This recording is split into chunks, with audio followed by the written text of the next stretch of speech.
Okay, so we're still going chronologically, okay, Mr. Hamilton? Yes, ma'am.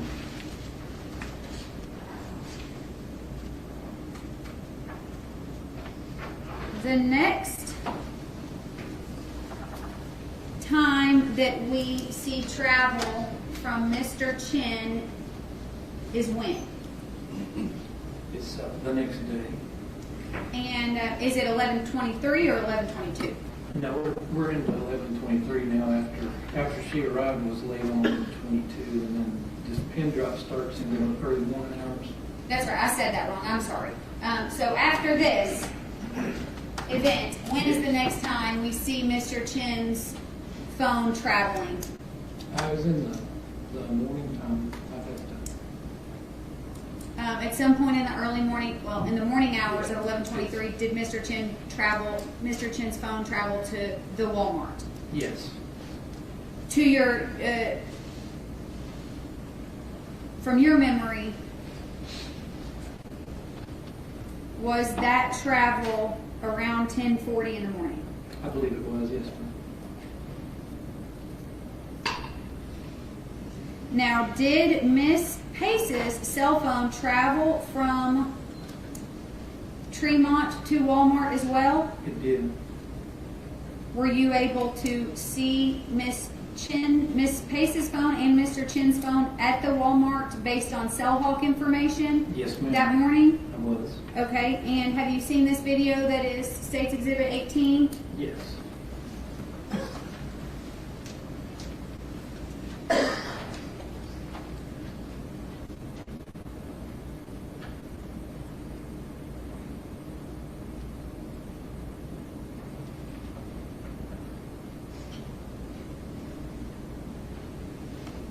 Does this video corroborate Mr. Chen's cell phone location data? It does, yes, ma'am. Do you see Miss Pace in this video? I do not.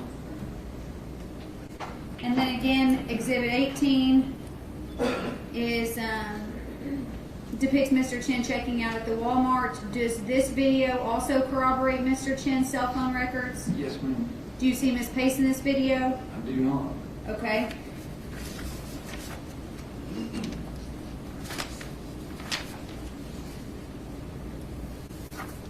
All right, so now we've seen those videos, but this is actually some cellhawk interpretation. We explained to the jury what we're seeing here based on the videos that we just saw and the testimony you just gave. Yes, and just to clarify, these circles are not like the ones we saw where a tower is that was showing an Omni antenna. These are actually the estimated location from the two cellular providers, which were T-Mobile in the red and Verizon in the green. Two completely different carriers are both estimating almost identical accuracy and location, and the center of that is the Walmart. Is this how you were able to testify that both of their phones were at the Walmart around 10:40 to 11 o'clock on 11/23? That, and they both leave Tremont and kind of travel together, so it might not be exactly matched, but they're leaving and arriving about the same time. Thank you, sir. The next slide is around the same time, also near the Walmart. Can you explain to the jury why this looks different, why the red dots are smaller?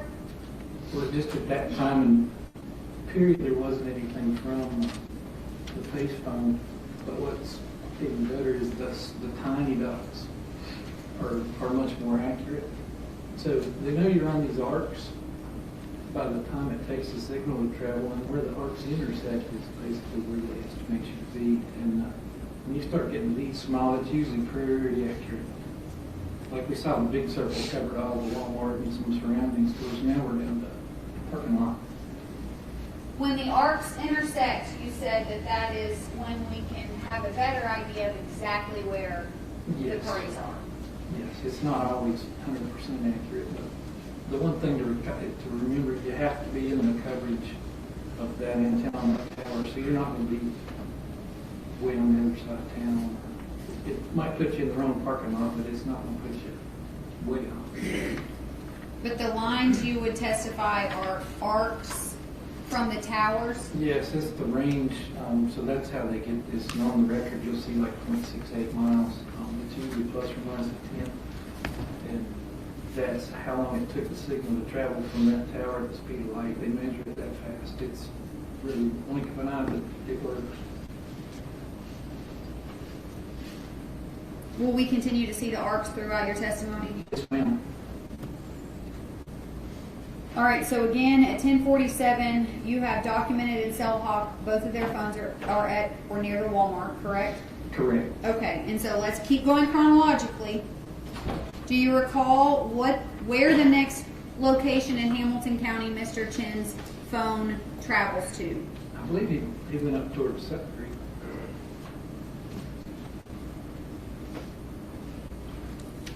Do you know, sir, how many minutes it would take for a vehicle to drive from Walmart to Sutton Creek Road? Just 5 minutes, I'm guessing. I didn't actually measure that one, but this is the Walmart, and you literally just have to go up to this road right here and turn. It's very close. So we see those little dots again, is that right? Yes. And is that indicative of pretty reliable, more accurate location tracking? It is, except that's a very steep canyon with the river cut through it, and the tower is up on top of that mountain. And sometimes in here, I've worked more than one case in that area, the signal will actually bounce off of one of the walls and come back, which can put you further away.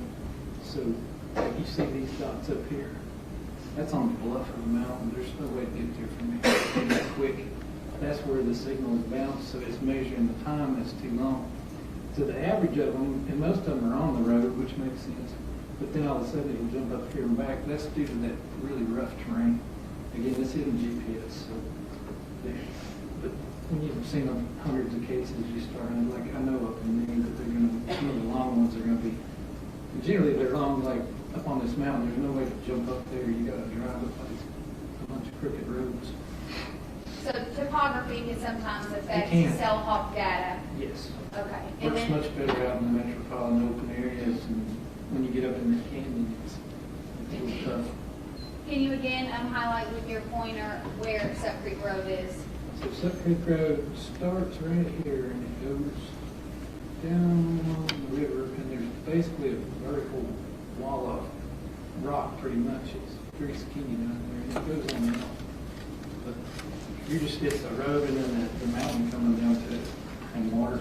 There's a few houses on either side, but that's about it. Do you recall at this point where Jasmine's phone is? It's not showing up at this time. So what does that mean?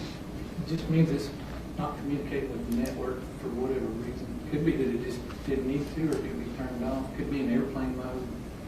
Could be wrapped in aluminum foil, but it's not leaving a trail at the moment. If a phone is off, does it leave a trail of location data? No, ma'am. Okay. If the SIM card is removed, does the location data, is it erupted? It is. It is. I'm sorry, interrupted? Yes. Okay. So there's multiple reasons why a phone can go, let's call it, for now, let's call it going black. Yes. Right? That's a good time. Okay.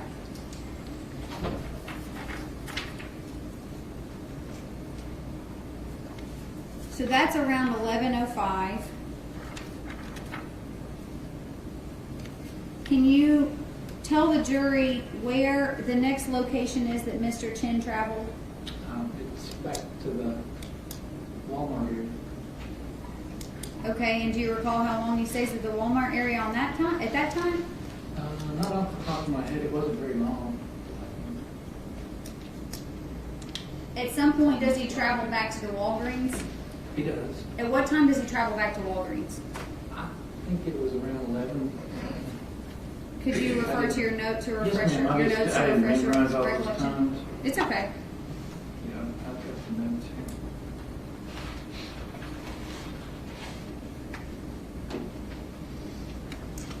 Let's see here.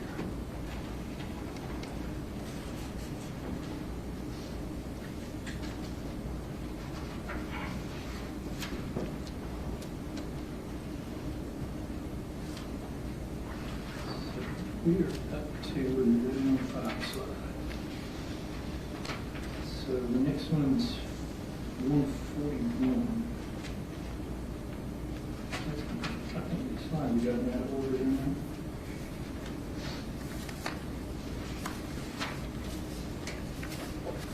Well, let me just ask you this. We can clear it up. At some point later in the day, is Mr. Chen at Walgreens? He is at around 140. 141. 1 second, Judge. Yes, ma'am.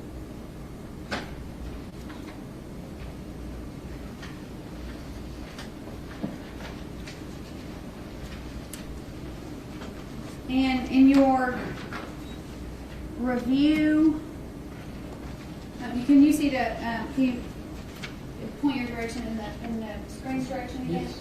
All right, so what is this, what's the jury seeing right here? That is the Walgreens down on the North Shore, which is underneath those, basically underneath those red circles. And on that red tie shape over there, what's the time say? 142. This is probably 5 minutes of information there. I'm putting the time like at the first time, but he must stay, if you stay there a few minutes, there'll be more circles. Okay, and then reviewing evidence in this case, were you able to locate any records that indicate that Mr. Chen was at the Walgreens at that time? Yes, ma'am. The state on the screen is State's Exhibit 20. What time? What time in Eastern Standard Time is that military time? 1342 to 142 Chattanooga. So the cellhawk records that you've shown to the jury of Mr. Chen being at the Walgreens at 141 are supported by video evidence? Yes. Okay. Let's move to the 3 o'clock hour when we see Jasmine's phone pop up again. Well, let me ask you this. Where is Jasmine's phone at around 142? I don't recall where that one was. You don't recall if it was black or if it was on? I think it was just off at that time because it shows it back up here a little bit. Okay, so let's go to the 3 o'clock hour. Do you recall at the 3 o'clock hour any activity on either of their phones? Yes, ma'am. I believe they show back up at the long one.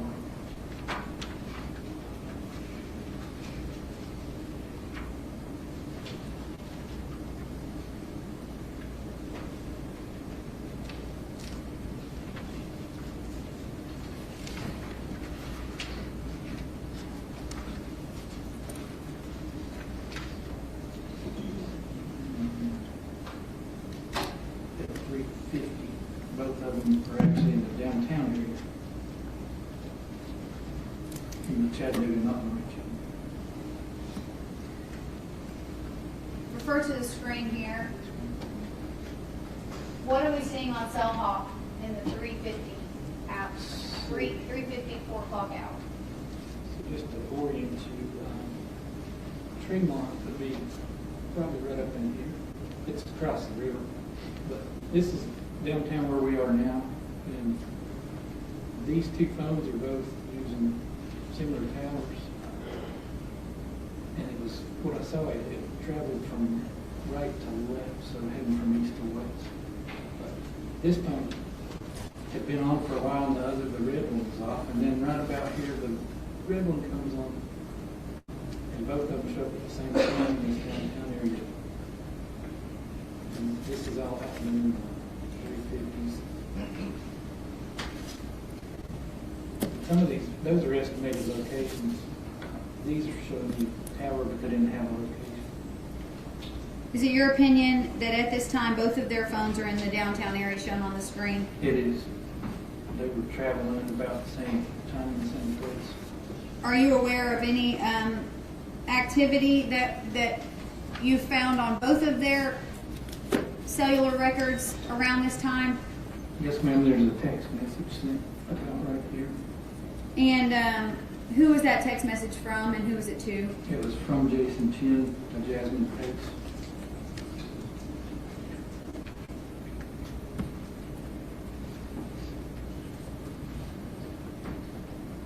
At 4:03 p.m., based on your review of the T-Mobile and the Verizon records, Mr. Chen texts Jasmine, hey, are we still good for dinner tonight?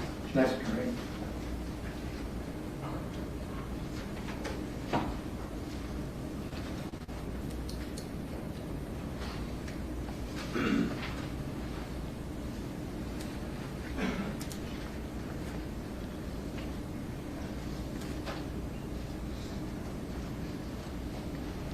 T-Mobile records.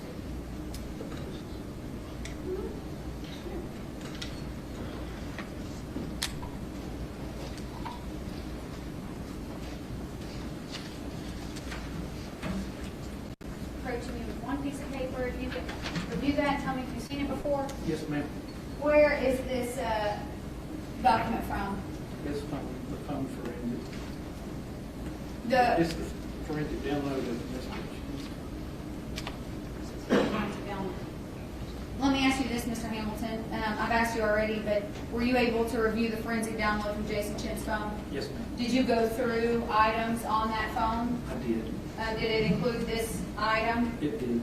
And can you describe for the jury, they're going to see it, but it's in a different format. What format is that? That's Celebrate. That's the tool that we use to download and to process the data coming out. So this is a Celebrate screenshot of one page on it.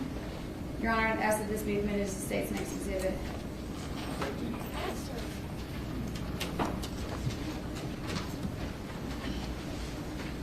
Mr. Hamilton, on the screen behind you, is this what you're looking at? Yes. And Yes, does Cellbrite note the time that the text was sent? it does right here, 16:03 TC minus 5, which would be 4:03 p.m. Chattanooga time. Okay, and at the below it says body. Is that the body of the? Is that the text message? Yes. Okay. It is, and this is who it's to. And then you infer this is Jason Chen's cell phone, so the from, they don't populate it there, but it's from him to her. And that's, hey, are we still good for dinner tonight? All right, and in your review of the discovery in this case, did you come across another piece of evidence that corroborates both the location data and the cell phone, the text message Yes, ma'am. from the forensic download? There, I did. Showing Exhibit 121 to the witness. Now, you can see this text message on the screenshot, but can you explain again why this says Wednesday at 3:03 p.m. and this one would indicate 4:03 p.m. in Eastern Standard Time? Yes, ma'am. The reason is that screenshot was taken later, and the phone was up in Nolensville, and it was on Central Time. So the time, they automatically adjust to what time zone you're in as you're driving across the country. So the screenshot itself was taken up there, so it adjusted the times to Central in that phone. But we know forensically the phone does everything in UTC time, so these reports coming off of Celebrite are accurate, and the records coming off of the provider are in UTC generally. So that describes that discrepancy just because of where the phone was when the screenshot was made of the message. Are you able to tell the jury, so you testified, we're going back, you testified that at this time, approximately 3:50 something, that both of their phones showed back up in downtown Chattanooga, correct? Yes, ma'am. Are you able to tell the jury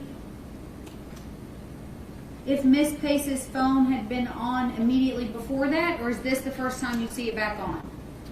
No, it had been on for a little while. Okay. His was off and hers was on, and it was driving around the city. Is it fair to say hers was coming off and on Yes. for the first part of the day on It 11/23? was. It went dark, and then it reappeared and rode around, and his was off, and then his and hers just come on almost exactly the same time. Flip-flop. And to be clear with what you testified to a moment ago, Nolensville, Tennessee is on Central Standard Time, correct? Yes, ma'am. And Chattanooga is Eastern Standard Time. It is. Okay. And All right. the phone, the forensic tools tell you what time zone it's set to, and it was, I guess it was recovered in Nolensville and secure. It was actually processed down here, but it was still in central time when the report was made, but the report is always in UTC time, and so I have to go in the report tools and adjust it to what time zone I want, so that you don't have to do a bunch of math. Okay, thank you. Mm-hmm. After this, did Mr. Chen go back to Sub Creek He did. immediately after? I don't think so. Well, he travels, it's not on that picture, but he kind of travels across the bridge and over that way. He goes from downtown, would it have been back to the North Shore, you're saying? Yes, ma'am. It was just a few minutes off. And did he travel back to the Sub Creek area? He did. Okay. What are we seeing in this photo? So that is that same road we saw, just zoomed in a little more at Suck Creek. And so that's the body location up at the top, and that's him coming down that road again.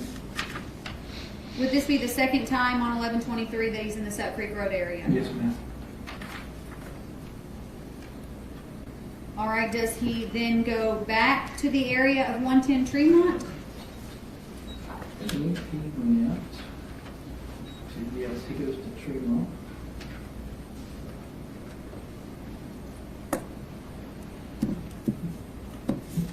Do you recall what time that was? Not off the top of my head. It's okay, these records are complex. Feel free to look at your sorry, I notes. didn't memorize them. It's 5:08 p.m. is when I see him. Do these records reflect what you just testified to? I do, and something to point out, see how this group gets a little bit north of him. I would, from long experience and having to locate, especially missing people by their phone, those dots all belong down here. They're just on that arc, and the inaccuracy of the pivot. I don't believe he was moving because it'll jump in seconds, and there's no physical way to do that. So these belong down here just in my professional opinion. He's in there, he's not driving around. Thank you for clarifying that. Yes, ma'am.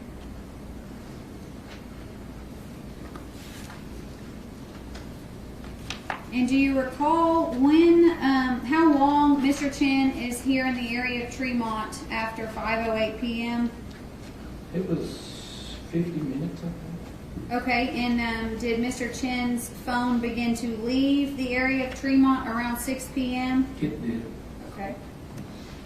In the course of your reviewing the discovery in this case, have you seen this video? Yes, ma'am. I'm gonna, this is State's Exhibit 129. I'm gonna make it a little bit bigger on the next slide for the jury. You reviewed this video, sir? I did. Is the time connected to this video approximately 5:59 p.m.? Yes, ma'am.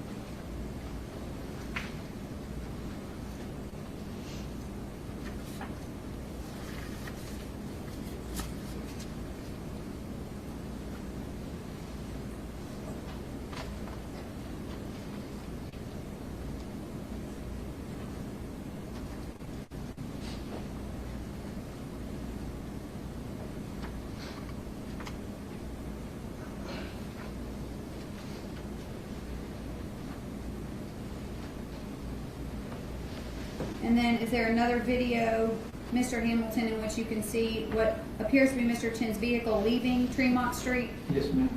Is that just a couple of minutes later? It is. Is this a screenshot from that video? Yes, ma'am. That's a still screenshot of it. Did you place that arrow on this? I did, just to point out where the vehicle's at to start out in the video. And Your Honor, that would still be Exhibit 129. It's from the same video.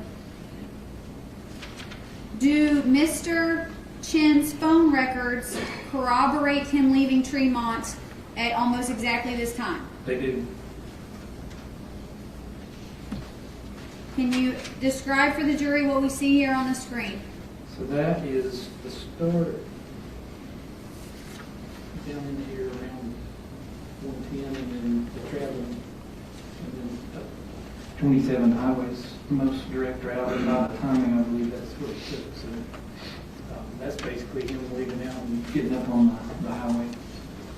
Does Highway 27, can Highway 27 lead you to Sub Creek Road? Yes, ma'am, it can.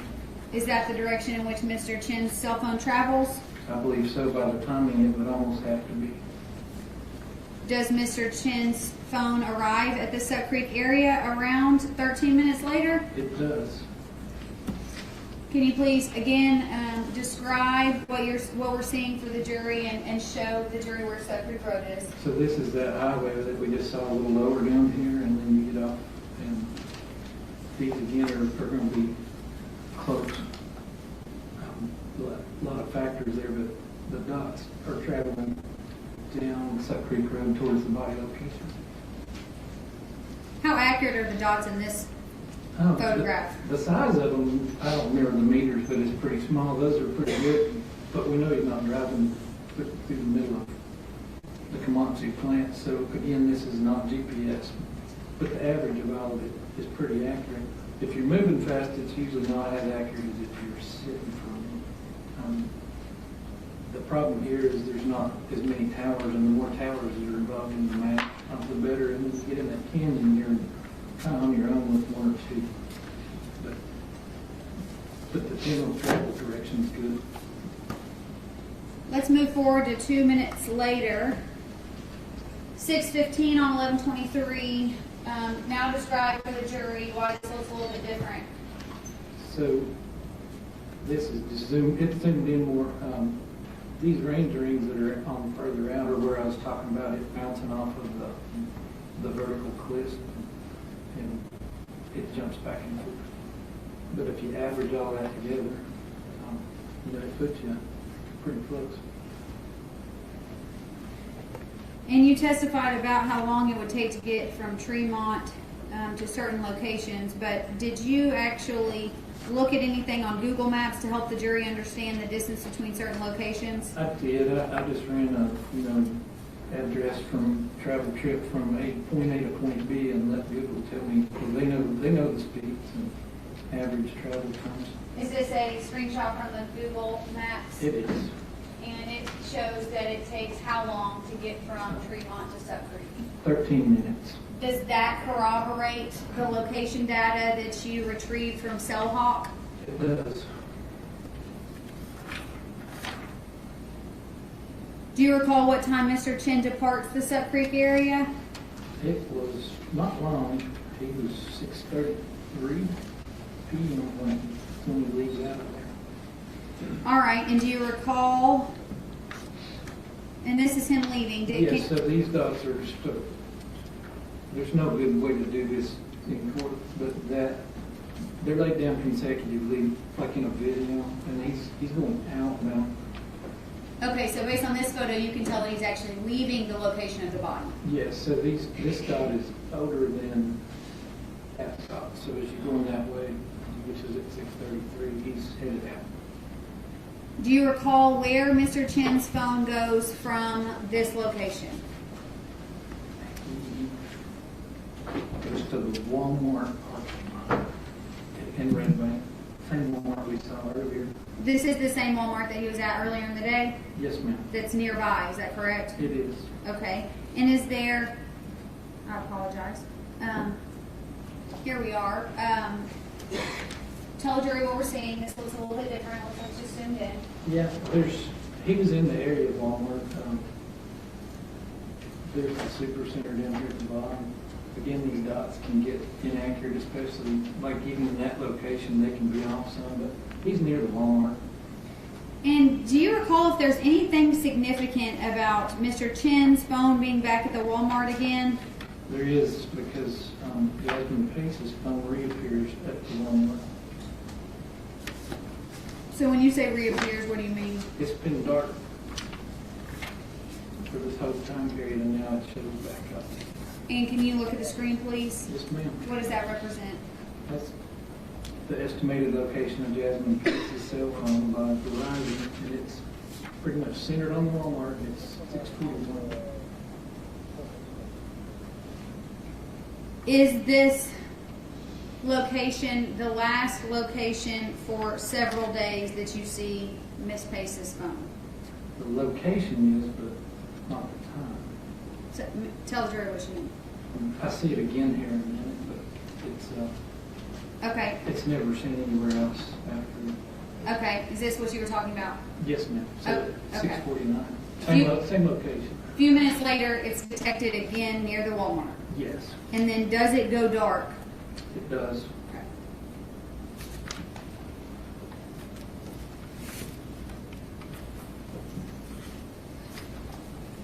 One second, Judge.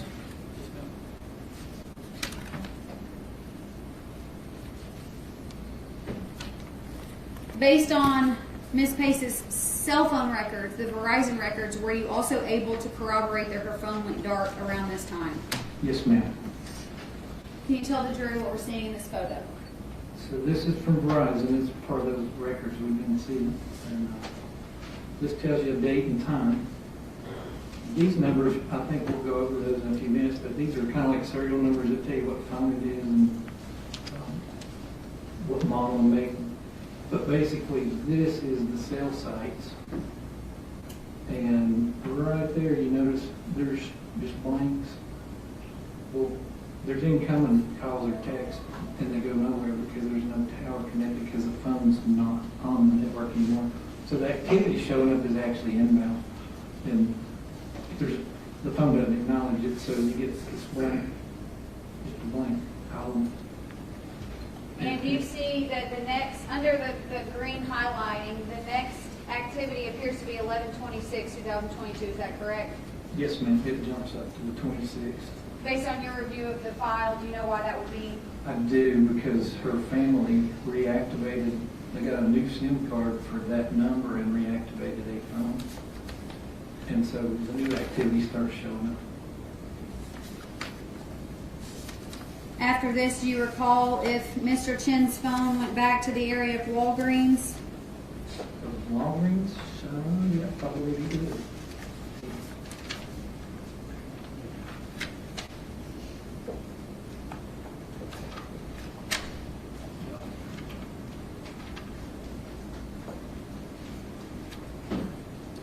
Sir, do you know approximately how far it is from the Walmart to the Walgreens? It was, I think it was 12, 13 minutes. Did you look it up on Google for the jury? It's on Google. It was Can you refer to the 9 screen? minutes. Yes, ma'am. This is just from a simple Google Maps search. It is. The addresses are right here.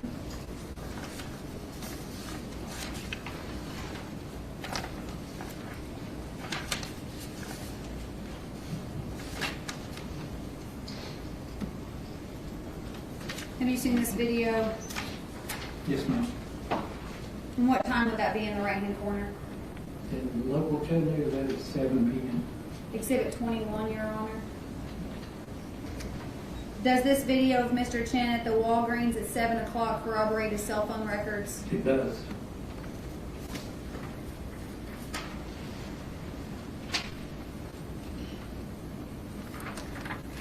And at some point, a while later, do we see Mr. Chen back at Tremont?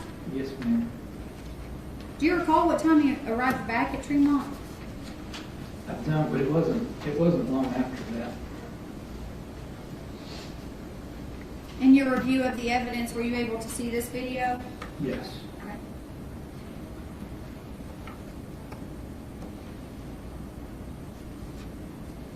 Would you agree that that person appears to be leaving a building? Yes, ma'am.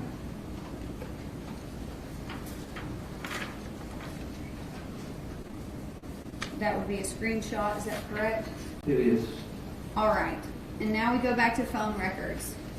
Did Mr. Chen's phone indicate that he was leaving the Tremont apartments around this time? It did.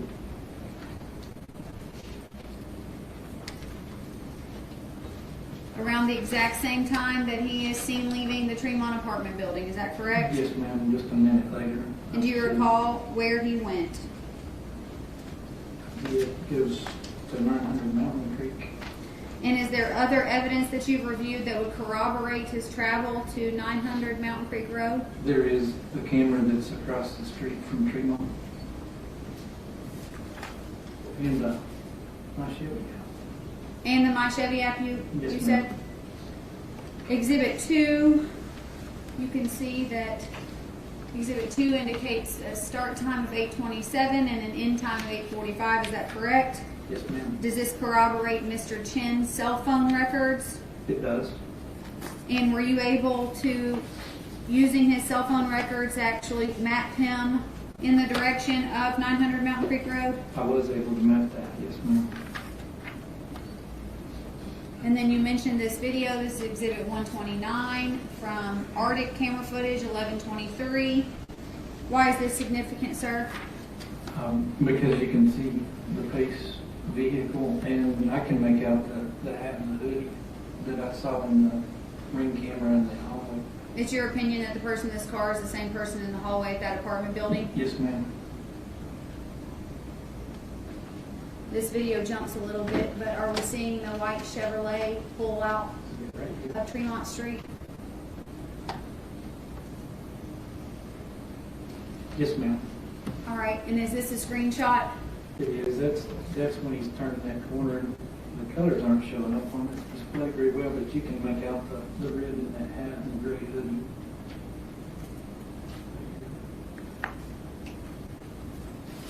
Do Mr. Chen's cell phone records corroborate that he would be leaving Tremont Street at this time? They do. And did you Google map for the jury approximately how long it would take to get from Tremont Street to 900 Mountain Creek Road? I did. You can look at the screen for me. Approximately how long would that take? It's a 12-minute trip. Mr. Chen left the apartment around 8:30. Exhibit 24, have you seen this video before, Mr. Hamilton? Yes, ma'am. Okay, is this video taken from the Mountain Creek Road apartment buildings? It is. Right here.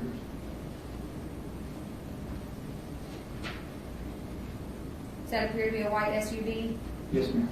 At this point in time, is Mr. Chen's cell phone location data showing that he is in or around 900 Mountain Creek Road? Yes, ma'am, it is.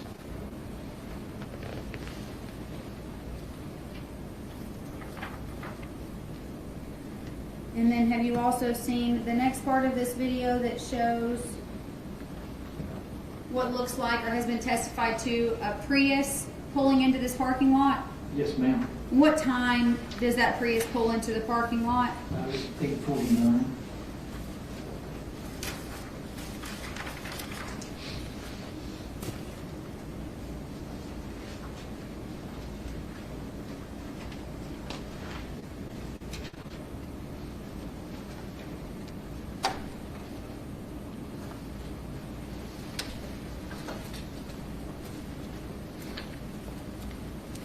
Mr. Hamilton, I'm going to approach you with two documents. Can you look at those for me?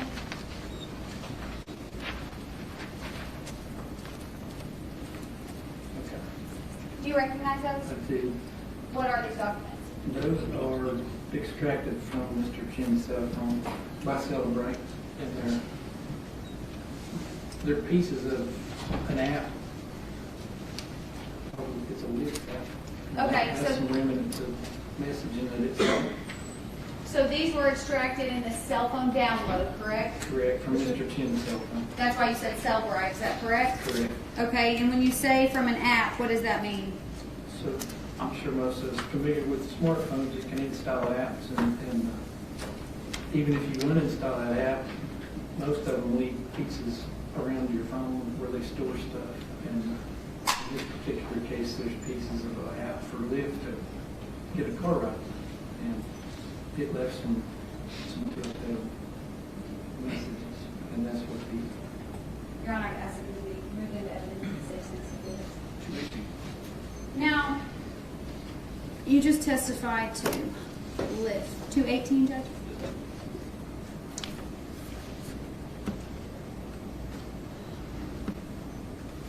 I'll have you look at the screen. Yes, ma'am.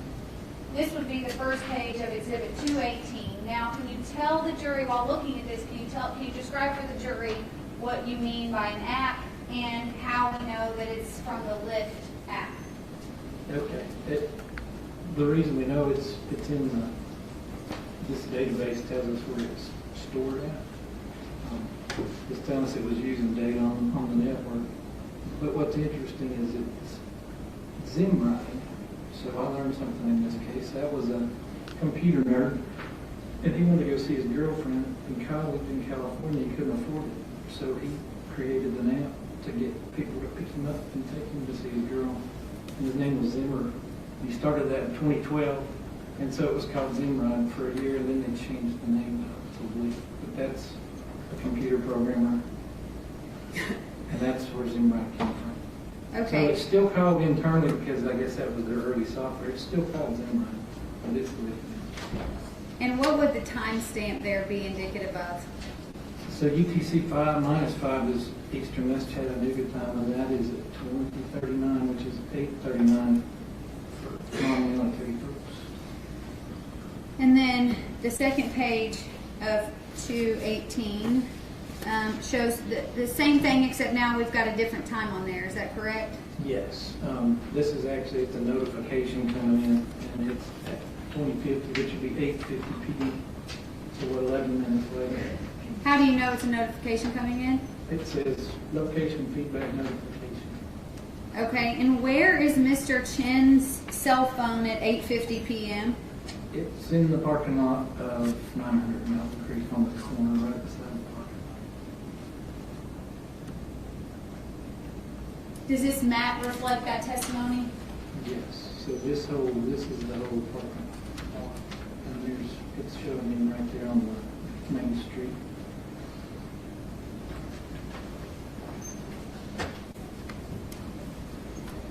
At this point, does Mr. Chen's phone appear to travel back to the Tremont Apartments? It does. How long of a trip again would that be, Mr. Hamilton? It's 12. It's on the screen. 12 minutes. Are you able to tell us at what time both the gray Prius and Mr. Chen's cell phone arrived back at Tremont Street? Yeah, it was about 12 minutes later. So. Is there video evidence that There corroborates is, yeah. this as well? That same Arctic camera catches it. Exhibit 129. Yes, ma'am. 902. And we left at 8:50, so 12 minutes. And there's the Prius.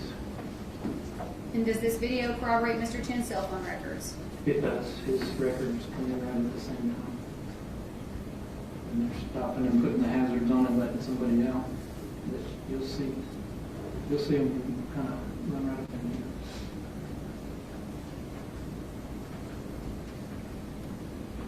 And that's a zoom of it there. Yeah, I think this is a video that zooms in on it.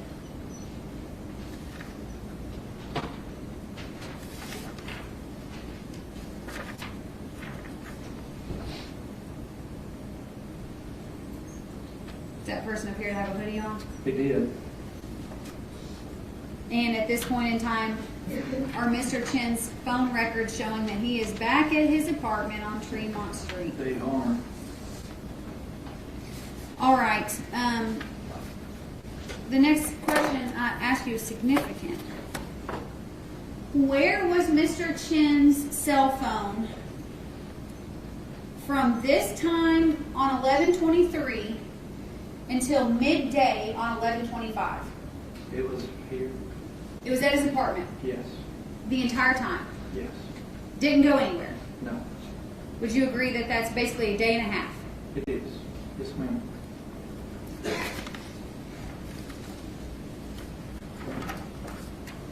Now, you testified earlier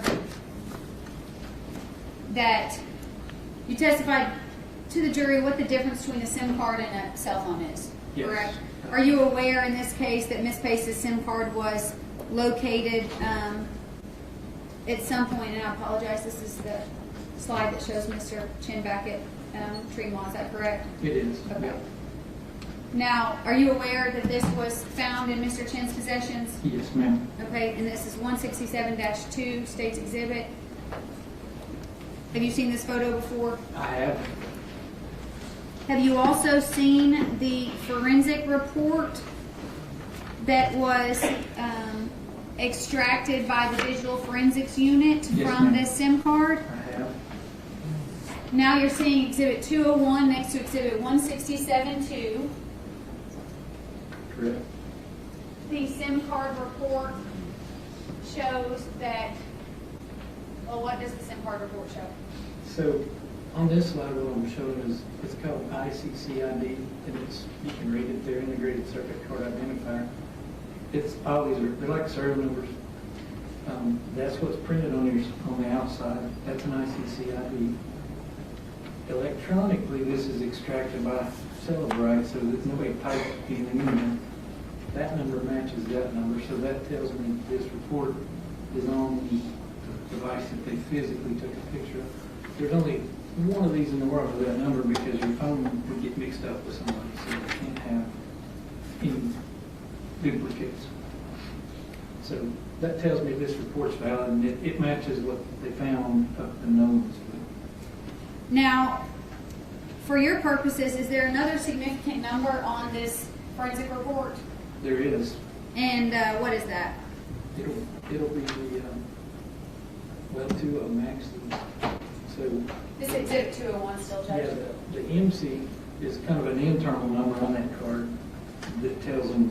MC, and you're saying Yeah, IMSI? Yeah, International Mobile Subscriber Identity. Nah, that's how you show up on their network. You're not the phone number, you're actually an MC, and then they translate. I know it's a little complicated, but another unique number that's only going to be in that card, and it matches these. This is from Verizon records, so now I'm looking at to see if the forensic download of the physical card matches the records that were sent by Verizon, and it does, because the ET matches.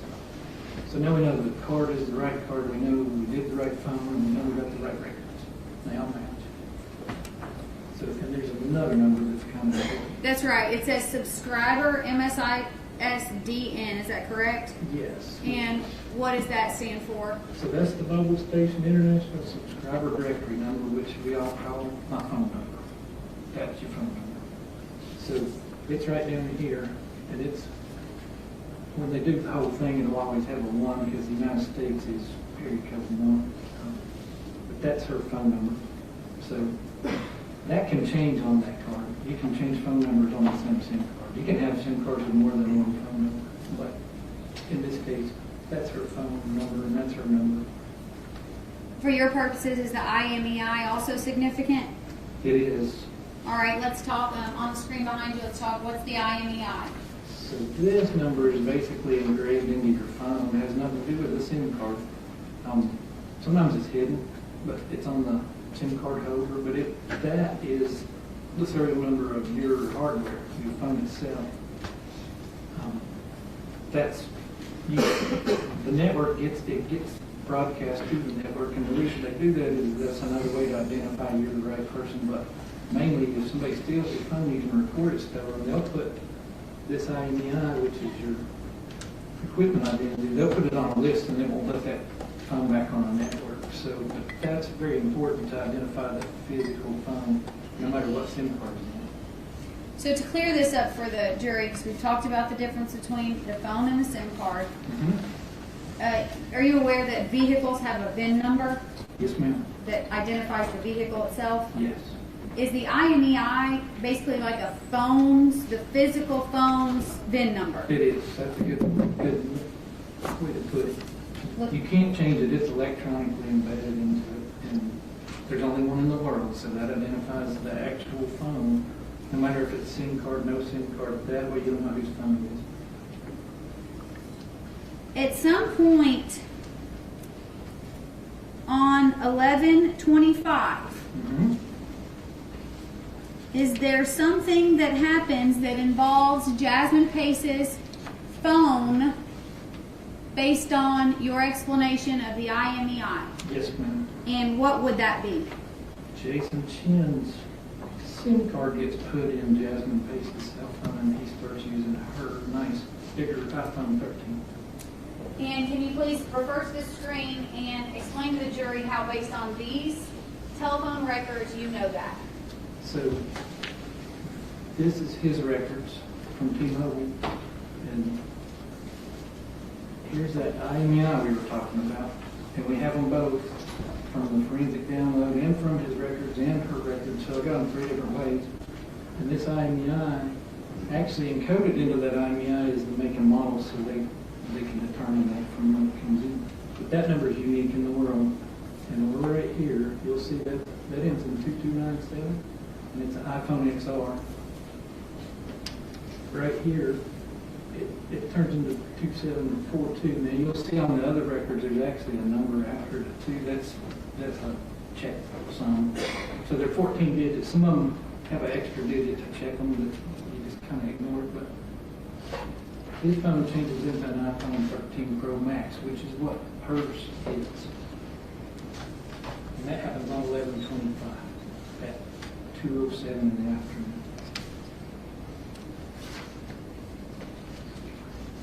So is it your opinion that Mr. Chen on November 25th, 2022 inserted his own SIM card into Jasmine Pace's phone? Somebody did, yes ma'am.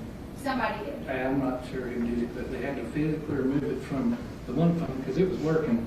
And less than a minute later, it shows up in another device. So it doesn't take long to plug them in. I'm sure most of us have done that. But yeah, somebody physically moved it from one piece of hardware to the other. Were you able to see at this time, were you able to view at this time Mr. Chen's last location record? Yes, ma'am. And is the slide on the big screen reflective of that? It is. That's going to be, it's not, the dots are putting him drift a little bit, but he's down North Chen. Close to Tremont Street? Yes. It's hard to see, but that's Tremont, and the dots they're floating around in here. And you got, it's 2:07 and 20, into 2:07:42. The very last blip from that thing was at 51 seconds, 2:07:51. So we're able to see here his last record from his iPhone, and then are you Yes. able to see when his SIM card is inserted into Jasmine Pace's phone? Yes, ma'am, because that IMEI number changes. And that's, I'm sorry, there you go. oh, yeah. See, his IMEI ends in 97. That's his iPhone that's been for the entire time. And right in this 1 minute, it changes to what hers has been for this entire time up until this. Is it about to change on the next slide? It is. And now we're 54 seconds later, and there is her hardware serial number shows up in his T-Mobile records. The phone doesn't care whose phone it is. When you put that SIM card in, it becomes your phone and your phone number. The apps don't change and that kind of stuff, but the phone, the calls, the texts, and all will go with the number in the SIM card. So he came back up on the network underneath with his same SIM card per phone.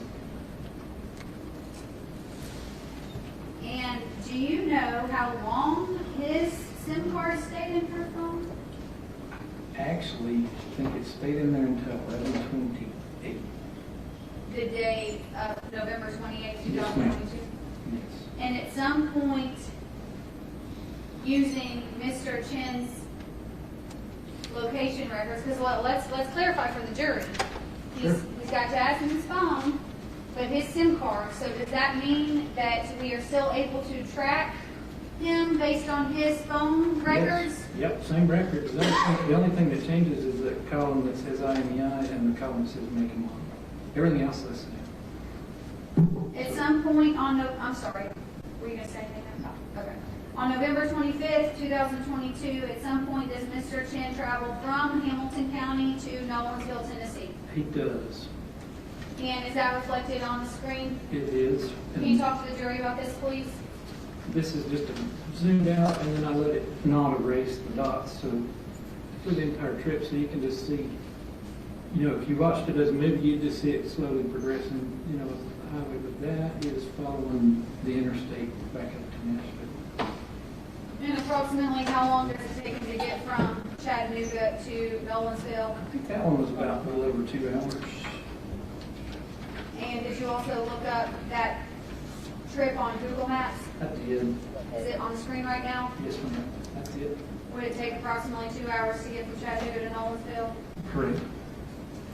Can you see, are you aware of, were you made aware of Mr. Chen's parents' address? I was. It's actually in the cell records.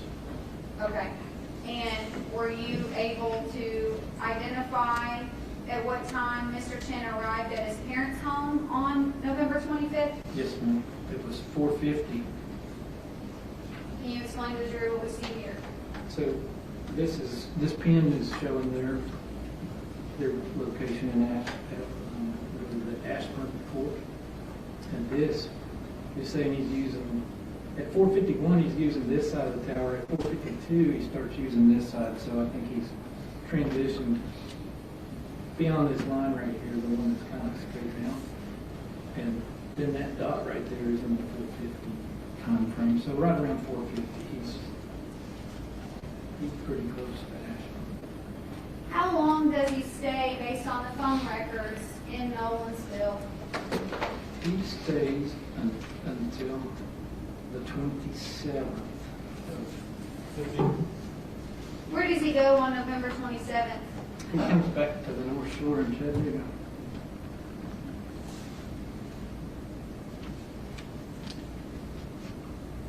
So this is his travel southbound, coming back this way. Okay, and then this next slide, what does this show?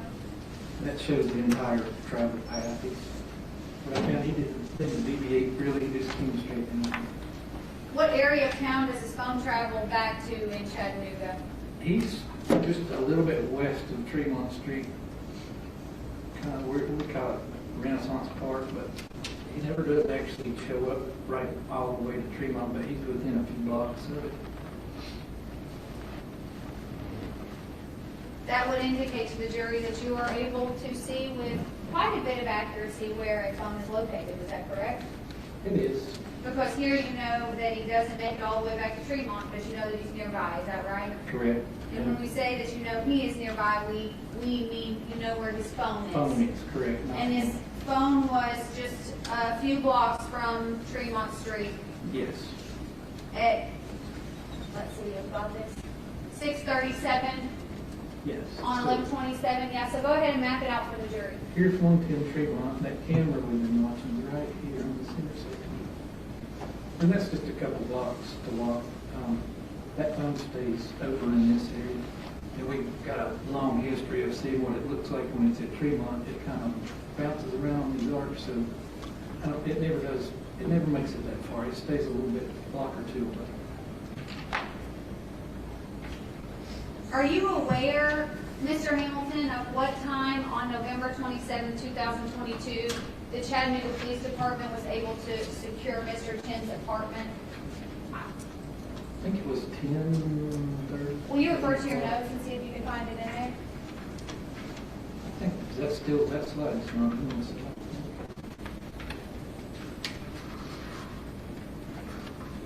I don't recall. Do you I don't think I recall? have that slide.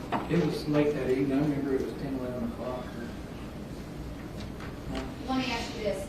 Do you recall that it was after this? Yes, it was.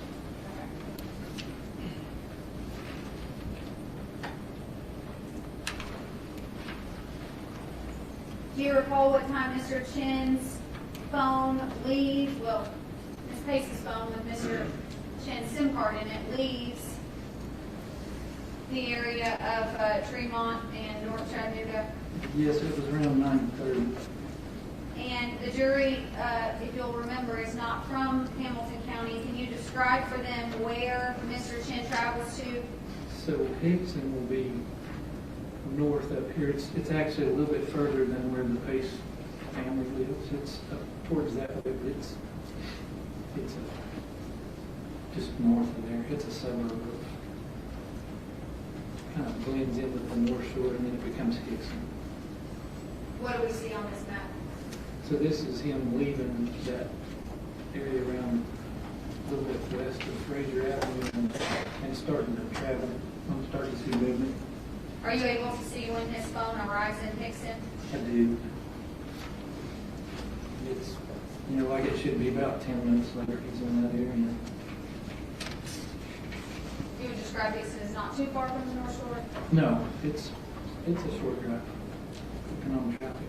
Do you recall how long Mr. Chen's phone stays in the Hickson area? Yeah, he stayed for till 10:15.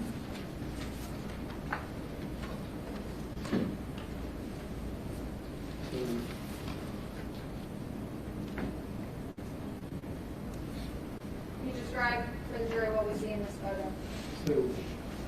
he's left, he's going to be up here. He's leaving out and traveling back down. There's some gaps here and there, but he's traveling back to I-24. So here's downtown and Fremont. And there's the interstate, so he's back on I-24 heading back north.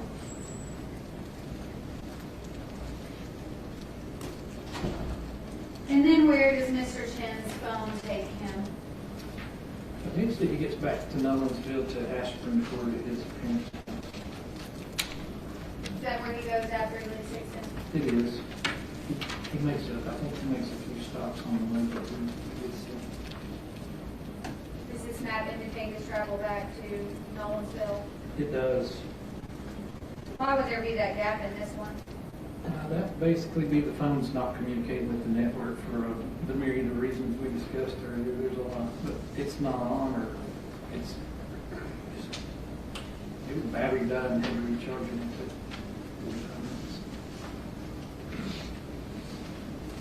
And then where does Mr. Chen's phone stay for the remainder of the records? It stays in Nolensville.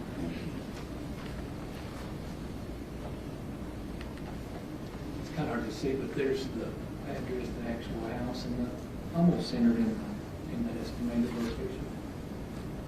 But yeah, it stays there up through what I saw. Okay.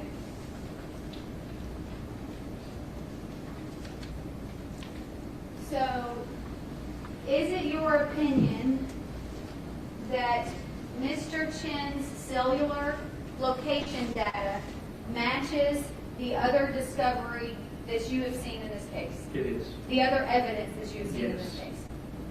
It is your opinion that Mr. Chen left his apartment on the night of November 23rd, 2022 and drove to Suck Creek Road? Yes, ma'am. All right, we're done with location data.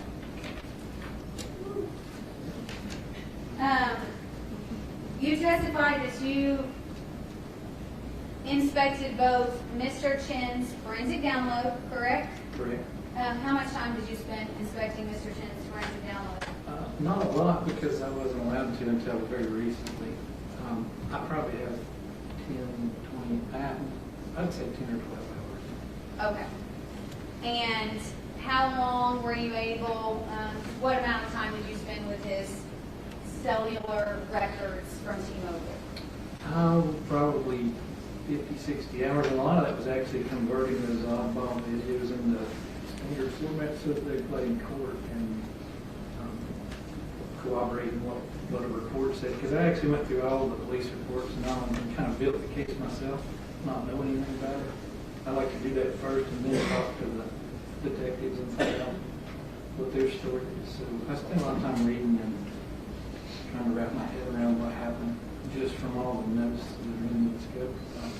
And you did that in this case? I did.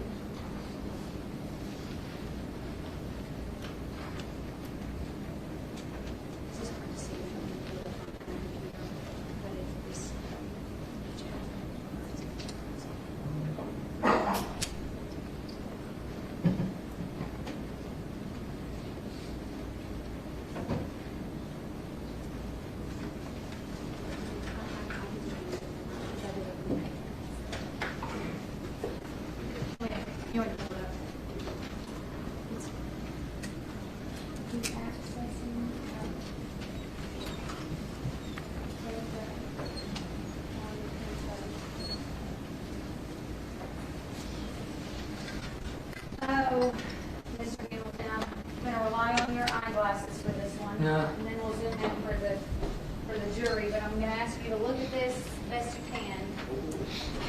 Turn the lights on. Can we turn the lights on? That's actually a good idea. That helps. Okay. Yeah, I can read that now.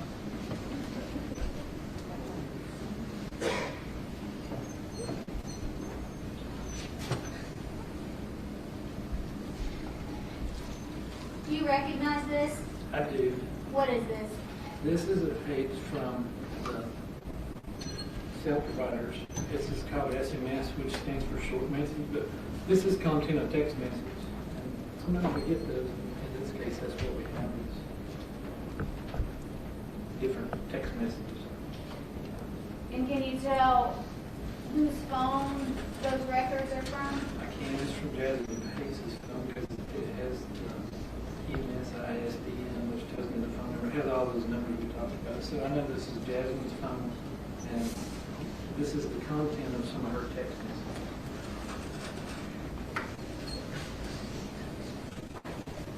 So it has a date and time of the message and who it's from, who it's to. Do you recall reviewing these records? I do. Your Honor, as these records be entered as the state's next exhibit, granted the Verizon records are already in evidence, but I would like this specific record to be in evidence. 219. Yes, sir.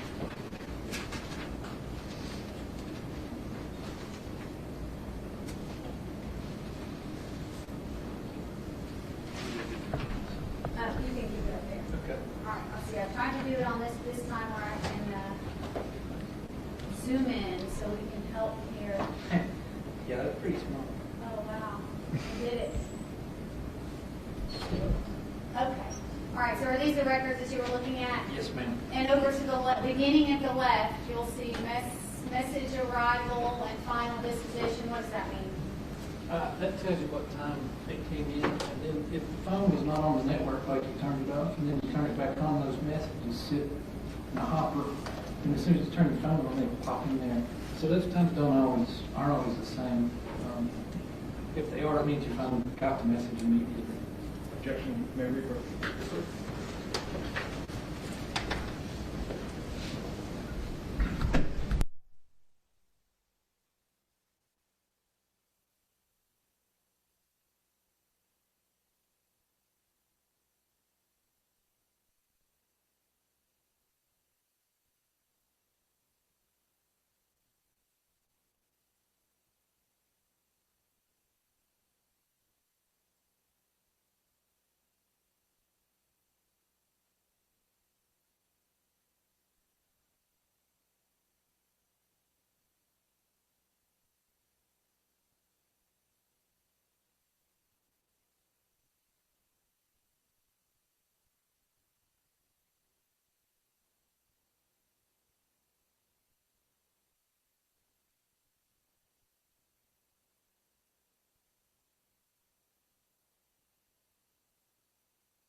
Mr. Hamilton, one thing, before the bench conference, my colleague reminded me, this actually says T-Mobile SMS content, but is this Verizon SMS content? It is. That would be inaccurate. It's actually It is. Verizon, correct? That was That's my- correct. That was my mistake.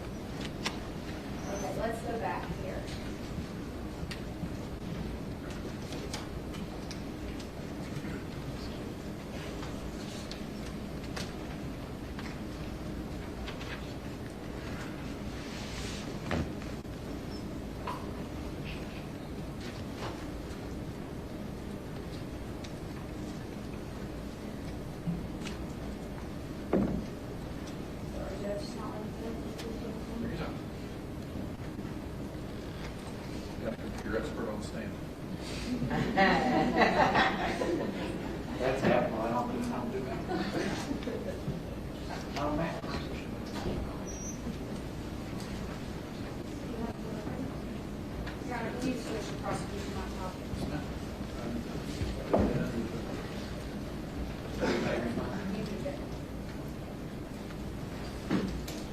Okay, looky there.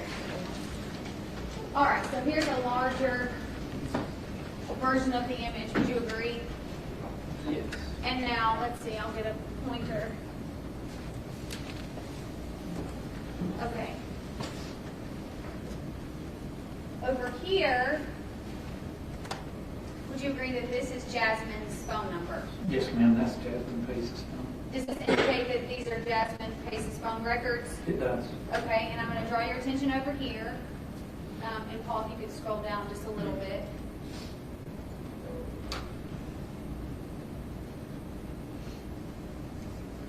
All right, so we're in the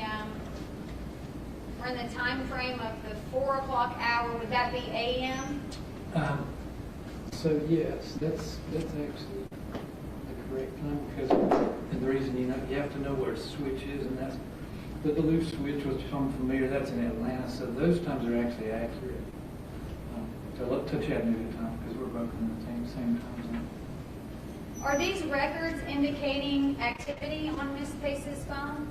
They are. Their text messages coming in. Okay, and can you scroll over General Oil?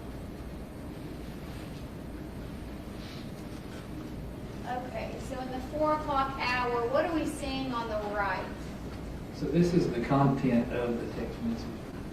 These crazy ones, a lot of them are the emojis, and they have symbols to represent them, which I don't even try to decode that. But these are just plain English that'll show up on the phone. And I'm seeing Truist, which I know to be a bank, codes to get into the account. And there's Credit One Bank, there's Cash Out, there's Truist again. So these are mostly banking apps, and somebody's requesting the passcode to get into it. And it's sending it because it's coming from the app on the phone that has the app on it.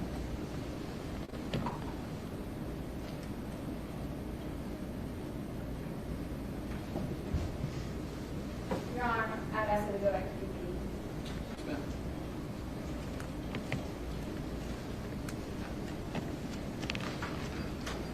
Okay.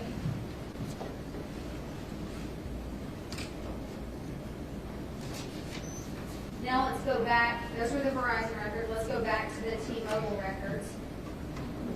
Are you able to, using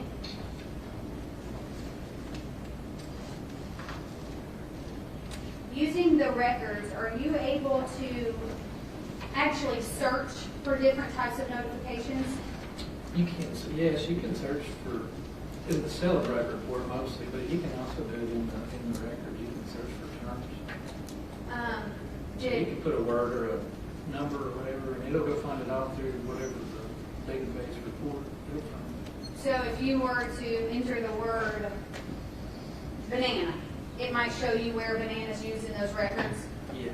Okay.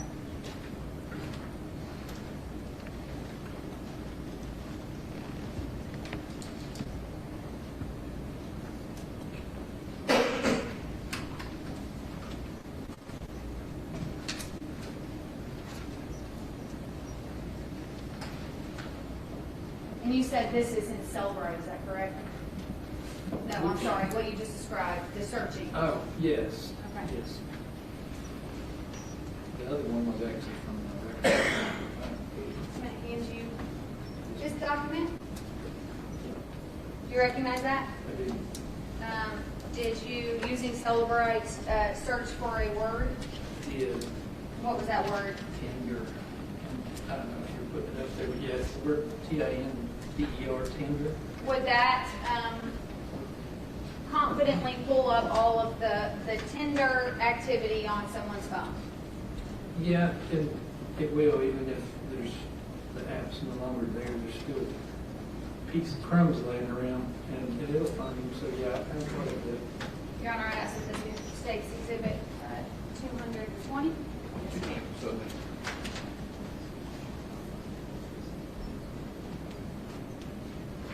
If you can please turn to the screen.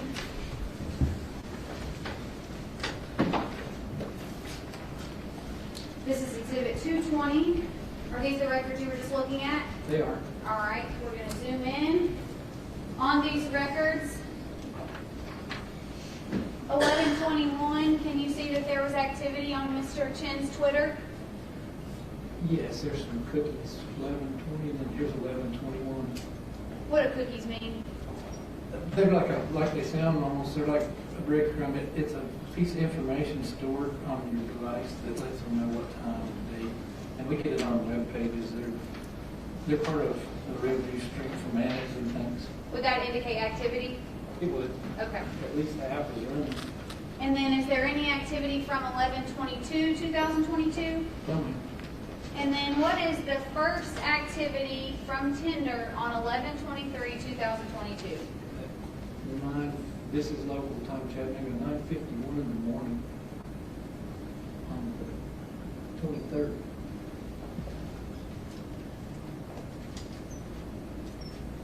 And then there's more activity at 9:52, is that correct? Yes. And 9:52 and 9:52, and then we jump to 12:55. Correct. And what would Grace indicate? That would be a name of some contact name that's stored. And do you see here at 9:52, does Jason send a message on Tinder? He does. It says, like, so I guess we're dating now.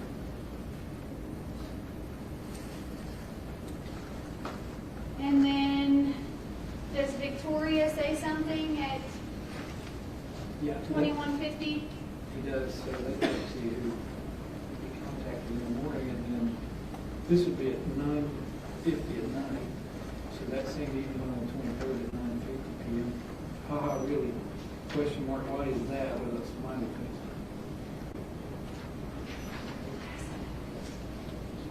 I did. Okay. Apparently, at one point, Mr. Hamilton, I mentioned Twitter for clarity. This is Tinder, correct? Correct. It's Tinder, Tinder.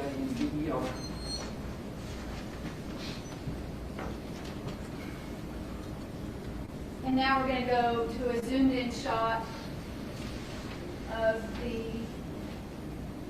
bottom of the original page, the Tinder page. Yes. This is now 11:28, Correct. and is Mr. Chen reaching out to Sarah and asking her what's going on? He is.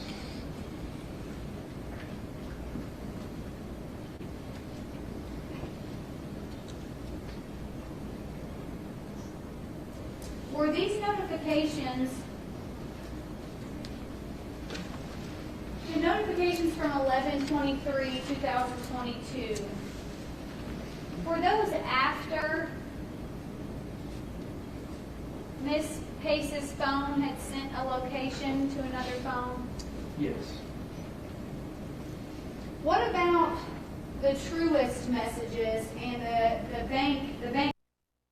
For the ones who know safety isn't a catchphrase, it's a culture. And the ones who help make sure everyone makes it home safe. For the safety-minded who watch everyone's backs, Grainger offers supplies and solutions for every industry, as well as safety assessments and training to keep your facilities safe and your people safer. Call, click Grainger.com, or just stop by. Grainger, for the ones who get it done. Council, I call the vote.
Can you review those records for me?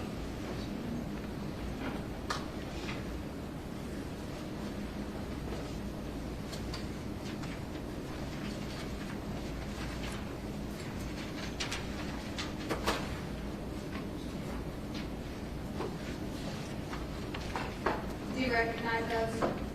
Yes, ma'am, they're from Celebrate, Jason Chen's cell phone and their messages. Would that have been discovered through the forensic download of Mr. Chen's phone? It is. And did you review those messages? I did. Are those text messages? Yes, they're called iMessages. Well, there's a distinction. Sure. Text messages are sent through a different packet of data, but iMessages are just internet. So you can't read when they're in the air, but yeah, so this is specific to an Apple phone. And it's called iMessage.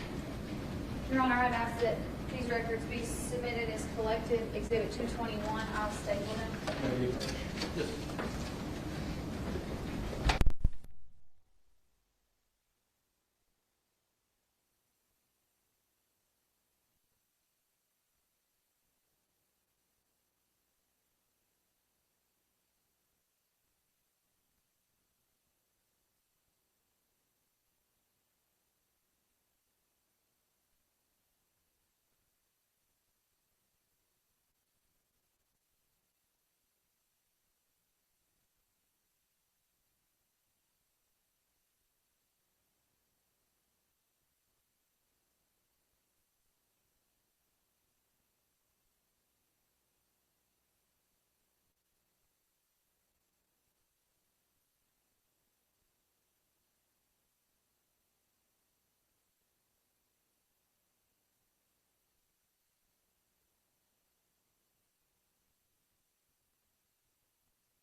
Okay, I believe that's Exhibit 220, 221. 221, I apologize. Are those state? Here we go, Judge. We'll do that, I promise. Do these records indicate text messages on Mr. Chen's phone from a certain time period? They do. And what's that time period? That was starting at 11:23. Do they go briefly into 11:25? Okay. So we're going to start here. These are from 11:24. Can you tell the jury who these messages would be from? Yeah, if there's a contact stored in the phone, it'll put the name with it. If there's no contact, it'll just have the phone number. So when you see both the number and a name, that's somebody that was stored in the phone. So like in this case, it says Nina, I guess it's the pronunciation. There's some other numbers that have no name by them, so it's somebody that's not stored in his contacts. So it keeps a record of the number, but you got to put the name in yourself.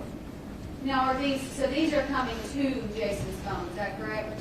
Yes, so over here, it'll tell you red. That means that they're to him and not from him, is that correct? Yes. And does this mean anything to you? We're going to place search. And also, well, first of all, can you tell the jury why we see multiple of the same text message?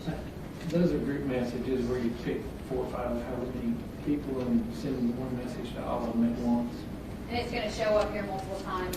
It does. So that's not actually 5 messages of you guys running more Warzone. It's just one message sent to 5 people. Yeah, and if you notice the times, there's blocks of 5 at the same time, so, Okay. and the 5 numbers, so, And for group messages, we would continue to see that. yes. Does this mean anything to you? You guys running more Warzone? We're going to play search. I think, to me, that looks like a game player, and they're chatting with the phones. between the group. Would you agree we're going in reverse chronology with these? Yes. So at the bottom here, we have 11/23/2022, and what would that time be? That would be 11:56 p.m. on the 23rd, and then the dates are getting higher up top. Just before midnight? Yes, that's what, 3.5 minutes, 2 minutes, 40-some seconds before midnight on the 23rd. And the next page, again, we're going reverse chronology. Now, what does that green mean? That is, I believe, that is for the Android.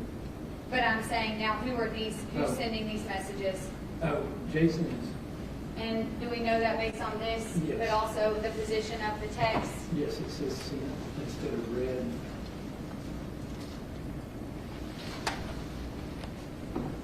And these are on 11/23/2022? Yes, and I believe, actually, that phone was, it was on Central Time, so that actually be off an hour. And off an hour in which way? It's earlier, so it's actually 106? 106, yes. 106 Chattanooga, on, if we go with Chattanooga time, okay, on the 24th, but yes. late night on the 23rd, early morning hours of the 24th. Yes. Okay. This is on Nashville time in this report. And right here, when you get down to 22, that is the late night on the 23rd, is that correct? Yes, that actually been 10, maybe 11:30 at night. Okay, and is your opinion still that they're, speaking of gaming, is what you said, which would be video games? Yes, ma'am, I believe it is. It's 11:23 at approximately midnight. Is that after 11:23 at 2:15 in the morning? No, that's prior to. No, I'm Oh, sorry. I'm sorry, on the 23rd, yes, it is. 11:23 at 2:15 a.m. is before this, is that correct? Correct. That's 20 hours.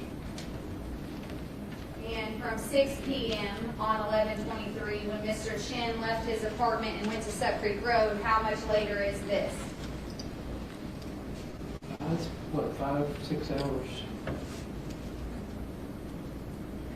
And then they keep going for pages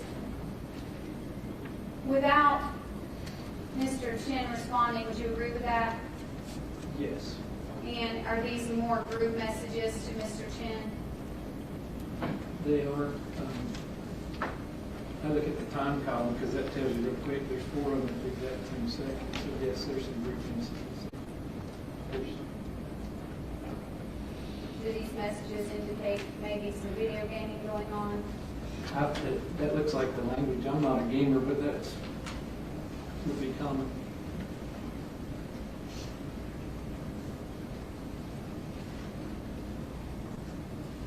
This is going down chronologically, so we're around 9:30 down here. Yes, ma'am. 9:30 p.m. Chattanooga.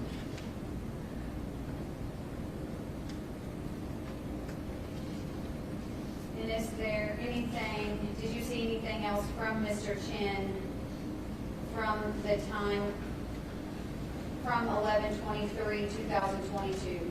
I don't recall seeing anything else. You can see here where we get from 11/23 to 11/22. Right.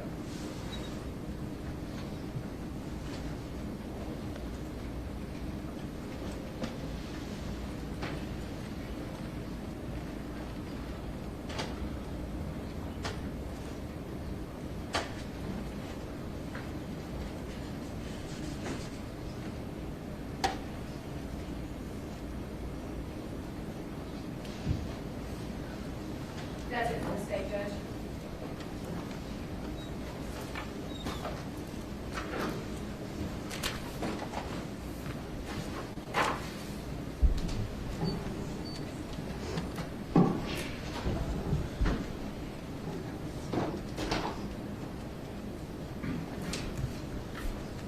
Roll.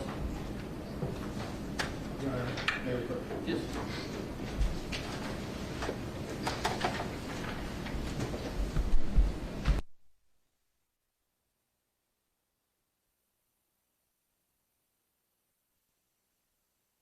Ten-minute break.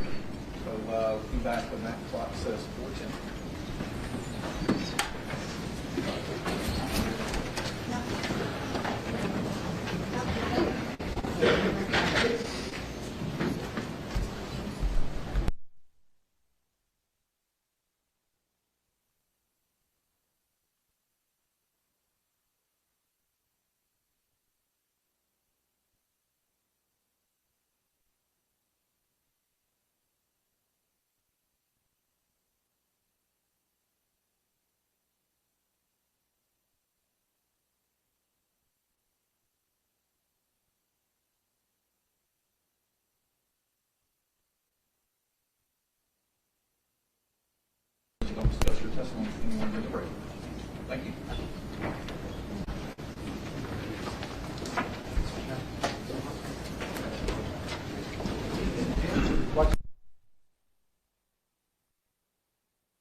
Okay, so court is in a short afternoon break until about 4:10. We do have what is beginning to be some really interesting testimony here. Now, this is coming from Hamilton County District Attorney Investigator Mark Hamilton. And we have heard about his extensive knowledge about extracting cell phone data and kind of showing what that means. And at first, as we've seen in a lot of different testimony, we hear a lot of details about how they are going to and why they're going to enter that information into testimony. So the first thing we hear from Mark Hamilton after the lunch break here is tracking Jason Chen's and Jasmine Pace's cell phone locations through the data on their cell phones. Now, what that basically is showing is where they believe their cell phones were at different times throughout those days. Now, it gets very technical in how he figured out this data. They use it from different cell phone towers. They use it from different locations, and they can't pinpoint an absolute exact situation, an exact location, but they can get pretty close. So what we know from this is that they're trying to figure out and trace Jason Chen and Jasmine Pace's steps on the day of November 22nd and into November 23rd. So that's how this all kind of starts out. Where were their cell phones, and in what ways did they travel throughout the area? So let's take a look here at some of the first information that we saw there, and that would be here. So this is one example. This is, as Mark Hamilton says, he was able to track Jason Chen from Chattanooga to go to Nolensville, which is where he was found in his parents' home. And that happened around the days of 11/25. So this is 2 days after the prosecution believes he dumped Jasmine's body on Suck Creek Road. So kind of customary, nothing really different there from what we've seen from all of the different ways that they've tried to track his location. And let's go back to one thing that's about to become important when we talk about the other situation there. So this is something that was shown earlier in the trial. This is what the prosecution believes is the last time Jasmine Pace was seen alive. This is on an RTIC camera. This is a camera set up on street poles by Chattanooga police, and this is on 11/22 at 11:42 p.m. They believe that's Jasmine's car pulling into Jason Chen's apartment. She had left her parents' home driving, so that's how they believe and have testified that she's behind the wheel there. So again, right here, we're at 11:22, 11:42 p.m. Then we're going to go to this slide here. This is from Tinder. Tinder, if you don't know, is a dating app. Now, why does this become important?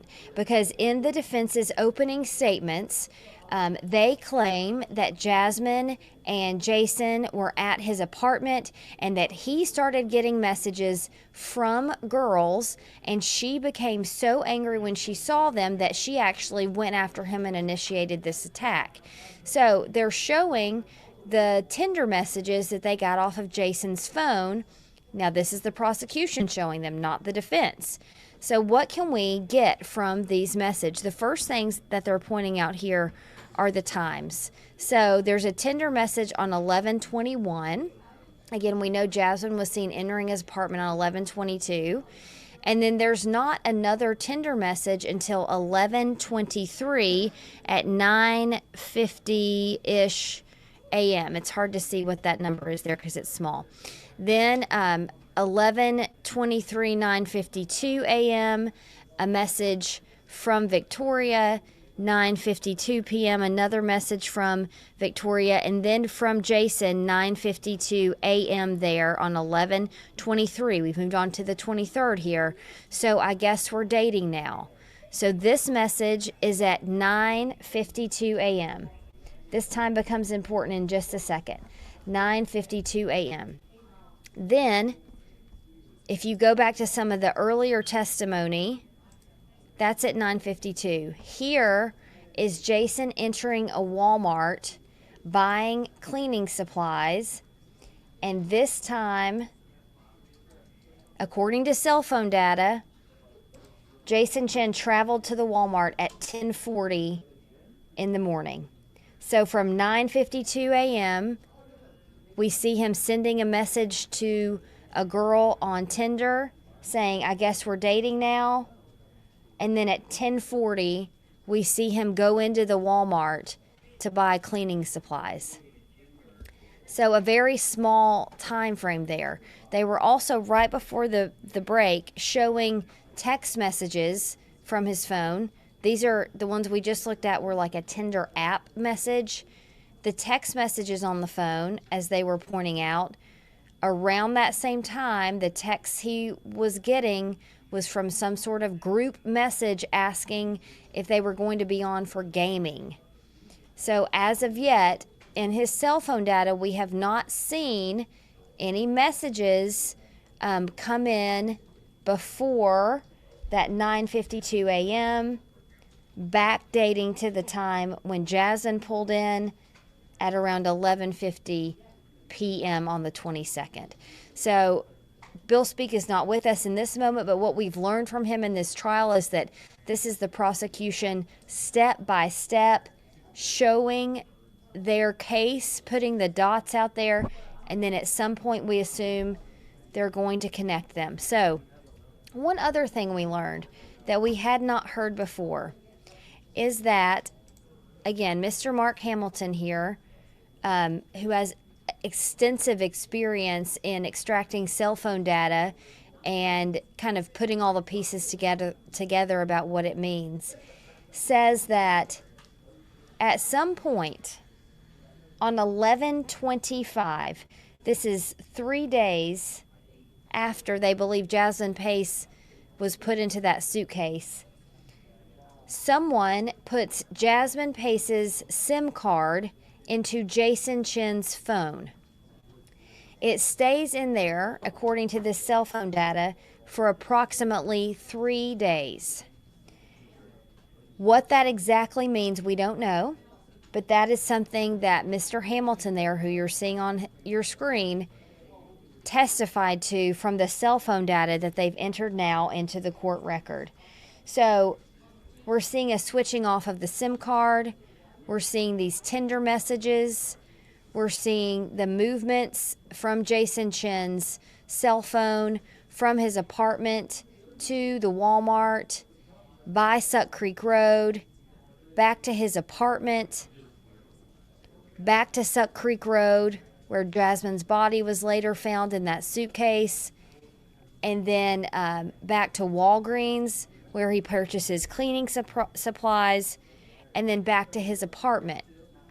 Then at some point later, again on 11/25, they use that cell phone data to kind of go along with him to Nolensville, where his parents live.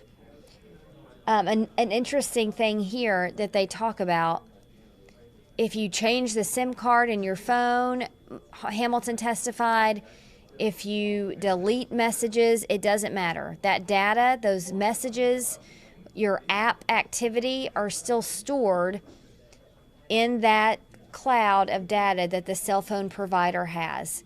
So that's what they're going back and looking at now.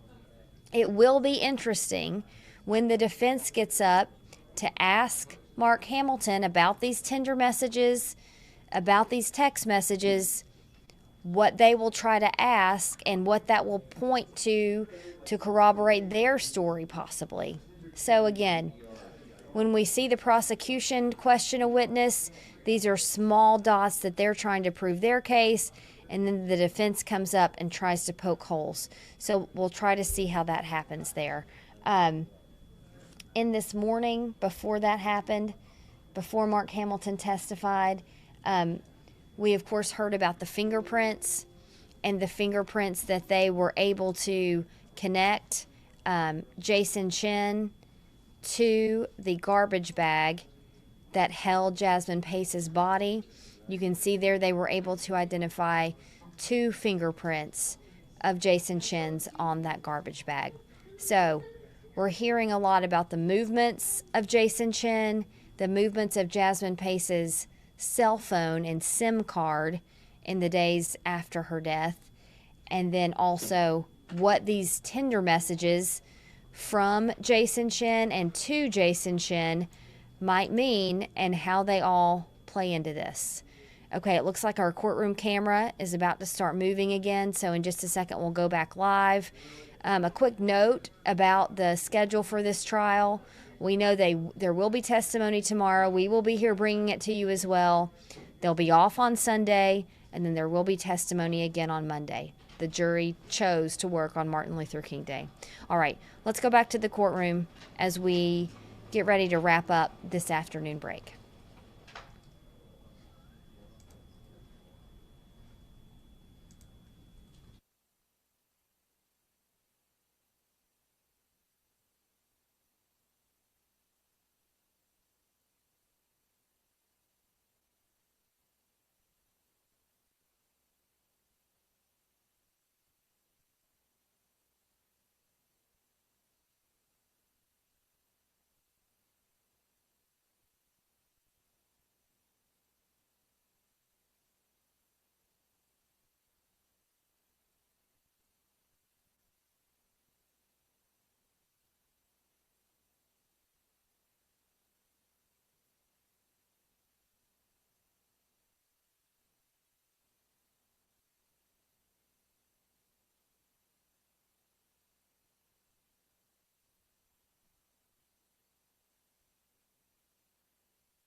Oh, yes, that's probably Mr. Chen, please. Yes, Your Honor.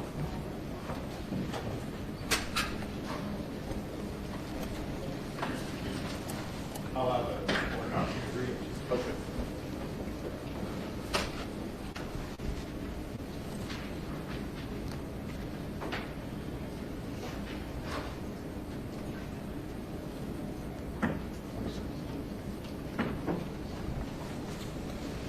Anthony, if you could let the jurors know we're going to take the motions for maybe a minute before we get them up here. Yes, Your Honor.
Any specific text messages that you're wanting to get in, or any specific text messages the state objects to? So we're looking to introduce the entirety of the text messages. And The most important thing that the motion states is that it's for non-hearsay purposes. We're trying to establish that Jasmine and Jason Chen had a relationship. This isn't just a one-night thing. And these text messages show the entire relationship between Jasmine and Jason. And so it shows when they were dating, how they would go out. There's not any particular text message that the defense intends to point to and actually even discuss with Mr. Hamilton. Mr. Hamilton? Okay. And what's the state position? Your Honor, the state has multiple positions. First of all, for the record, this came up between the parties on Monday. It was noted that we would object to these messages, and we just received this motion approximately 4.5 minutes ago. So, I've barely had time to review it, but I do know how the state feels about it because, number one, it's hearsay. It is, the only party opponent in this case would be Jason Chen versus the state of Tennessee. So they are hearsay. For the truth of the matter asserted, Mr. Weiss has admitted he's trying to assert the length and nature of the relationship between the defendant and the decedent and the amount of time the defendant and the decedent spent together. That's for the truth of the matter asserted. He cannot point to an actual hearsay exception, such as effect on the listener. There is no hearsay exception in here because they are hearsay. More importantly, the text messages are approximately 200 pages. They go back to 2021 when the two of them first spoke on Bumble. 2021. And then they pick back up in conversation in 2022, approximately April or May, Your Honor. A majority of the text messages cannot have any relevance to this case. Unless there was a text message, which there is not, in which she's threatening the defendant for some reason, none of them are relevant. So first of all, they're hearsay. Second of all, they're not relevant, even though the threshold is low. 2021 messages are not relevant to a homicide that occurred in 2022 in a trial that's in 2025. They are simply not relevant. They are hearsay. They're being used by the defendant. Those are his own statements. That is inadmissible hearsay. Next step, after the court makes a ruling, we believe that there are specific messages that pertain to potentially sexual relations that are inappropriate and further inadmissible. They're prejudicial, they're irrelevant, they're inappropriate, and they're not for the jury to see in a homicide case. Let's take it backwards. I do know that the rape shield law prevents sexual related information about the victim, people other than the defendant. I think that same body of case law makes it pretty clear that the relationship between the victim and the defendant is admissible. So I don't, unless there's a specific case you're referring to, I think generally that's the law is one. Your Honor, Rule 412 also doesn't apply to a murder based on lies and sex offense cases. No. That's the very first part of 412. A text message from early 2022 about sexual relations between the defendant and the victim are not relevant to a homicide trial in November of 2022. Well, I'm a little at a loss without knowing the specifics of the text messages to make a determination of whether the text messages whether any text message happens to be unfairly prejudicial. So that's one of the criteria that I'm going to have to look at. Would you like to see the text messages? I can. So, obviously, so there's 2,000 There's 200 pages, Judge. I don't know how many messages there are. 240, but I mean, there's not that much information on each page. So, yes, 240 pages, but it's... So what I don't want, I'm generally leaning towards if there's a specific message that you can point out, Mr. Weiss, that represents what the type of message you want to get in, it might be easier for me to look at it, make sure that while it might meet the criteria you're talking about, it still may be unfairly prejudicial and not meet that threshold. Your Honor, so I've listed all these reasons in this motion, and this is not a written motion that I had to file or write up. This is something that I would have tried to introduce it, somebody would have objected, and we would have been right here. What we're talking about, please talk about the substance of your motion. So the entirety of the vestiges are relevant for non-hearsay purposes, and I list out. Well, let me start by saying this. Let me let you know the way I see things now. That might help guide your argument. Generally speaking, I do understand that if one party puts in part of a conversation or part of a relationship, the party can, for the rule of completeness, put in other aspects of the conversation, whether they're long or short. And so I do think that militates towards admission of some of these. I do think that, again, I'm a little at a loss to see which specific message you're talking about. Generally, the way I interpret the hearsay application is that whatever the body of the text message happens to be, it's not being taken that literally whatever is in the text message is true, but it could be indicative of, as you said, effect on the listener, or just indicative of the relationship. They're saying, let's go to this particular restaurant tonight. Hearsay would, if the party was offering for the fact that they went to that restaurant that night, that would be for the truth matter certain. If it's just showing that they're going out, they're going to dinner, they're engaged in some type of relationship, that would be a non-hearsay purpose. But again, without looking at the specific text messages, I can't say for sure. Again, what I don't want to happen is to let in a bunch of text messages, and they are truly unfairly prejudicial to one side or the probative value of what you're trying to establish is substantially outweighed by the danger of unfair prejudice. So, just to go over my motion, these messages will show the length and nature of the relationship between the defendant and the decedent, the amount of time the decedent and the defendant spent together, the progression, the dynamics of their relationship, including the imbalance of the infection that I talked about during opening.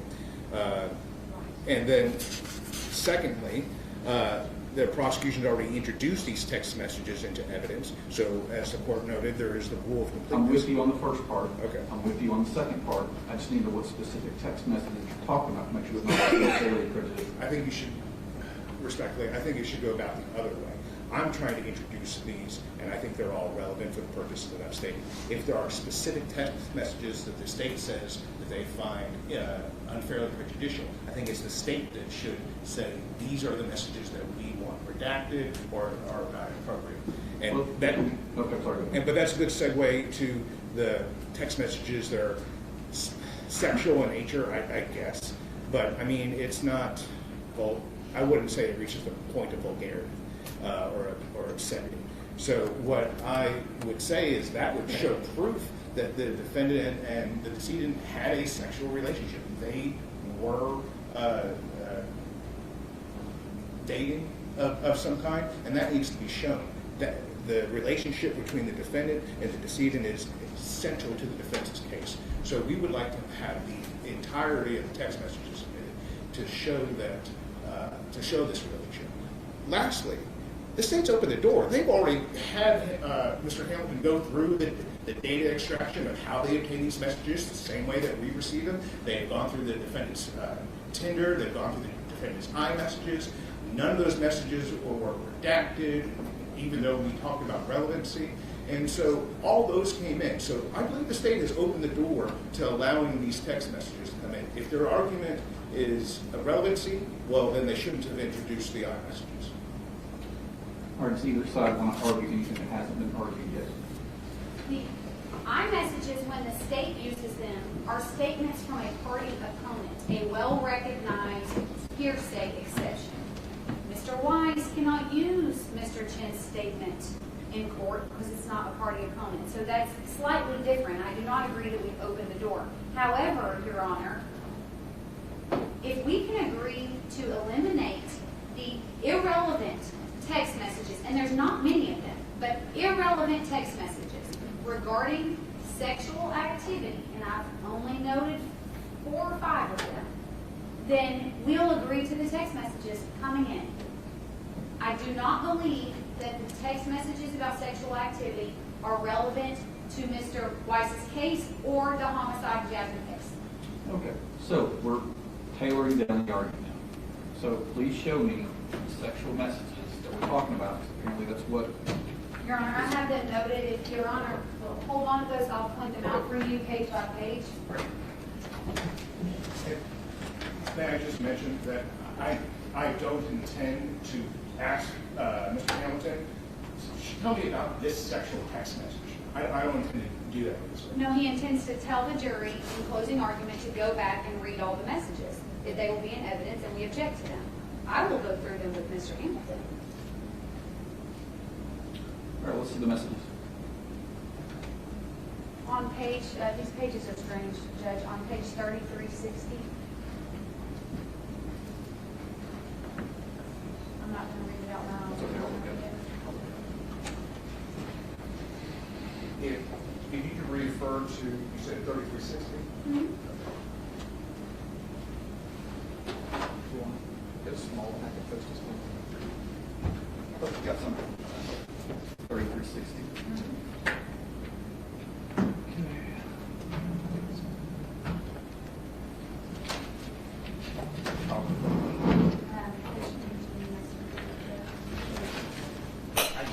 I forgot to mention that. I'm looking at 3360.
for the non-hearsay purposes of showing the relationship between the parties for finding that these text messages, again, not for the truth of the matter asserted, but for the non-hearsay purpose of establishing the depth of the relationship between the victim and the defendant in this case, whether it is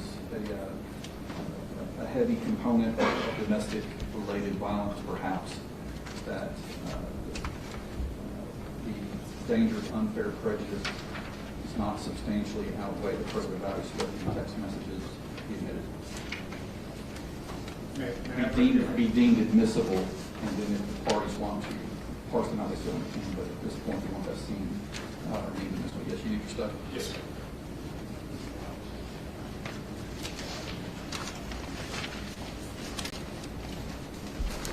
If we could just have 2 more minutes, Your Honor, while we put this together.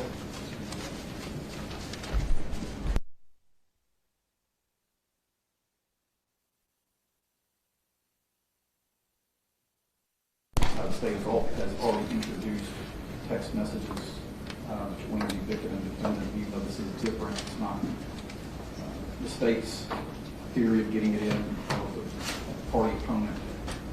That's for hearsay. It can be taken to the truth of the matter asserted. These text messages are not in the same category, so they cannot be taken to the truth of the matter asserted.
Kelly, please have a seat.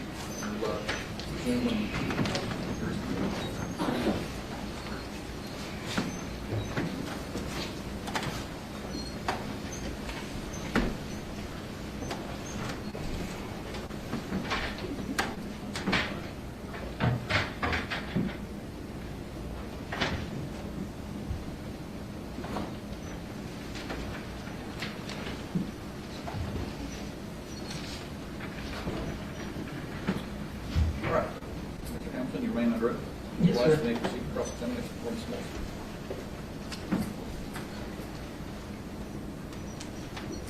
Good afternoon, Mr. Hamilton. Good afternoon. One thing that you and I share is that I do not do Apple products, so we're going to slow things down a lot in this case. You're an Android person, PC, correct? Yes, Okay. mostly. Going back to what the General had discussed with you about the cell phone towers, related to the towers that you're relying on, how precise are they for giving you specific locations? As far as the location of the tower or the location it's estimated? The location it's estimating. It actually tells you in there in meters. It can be from 15 meters to 5,000. They're not that precise. They're nowhere near GPS. Sometimes they can be as good as GPS, but often not. That was my next question. So this is general locations only. It's not as accurate as a GPS. No, but it's not going to show you on the wrong side of town or the wrong, State. You still, yeah. No, you've got to be in the coverage and you got to be, the model's got to work out. So it'd be rare that you'd be off more than a block or so. Do you know what the margin of error is for the ranges that are provided in these I tests? do not. This is all provided by the provider, so it's different. They use different algorithms. You would have to get their engineers, but they actually tell you what it is because the size of those circles you saw on the maps, that is there.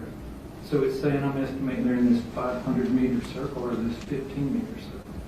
So those circles are drawn to scale by cell phone. So when you get these records Mhm. from T-Mobile, for Yes. instance, the records that they send to you, does it actually have a disclaimer on there to use caution when relying on them? Some of them do. I didn't look at these. Some of them do say that. Typically, it's specifically about law enforcement investigations and prosecution, correct? It is, and that's why it's really neat when we find a missing person or a body or things by those records. But yes, it does. Most of them do have a legal disclaimer of some sort to cover themselves. Now, do you have any data or evidence that definitively shows that Jason Chen returned to his residence after November 24th? After his, yes, there's cell records that show him in the North Chattanooga area, but I don't have anything that puts him in 110 Tremont Street. Okay, so definitively the answer is no, correct? No. We went through days and specific times from the 22nd, the 23rd, and the 24th showing cell phone records, correct? Yes. Then showing Arctic camera, correct? Correct. Showing surveillance video at stores, correct? Yes.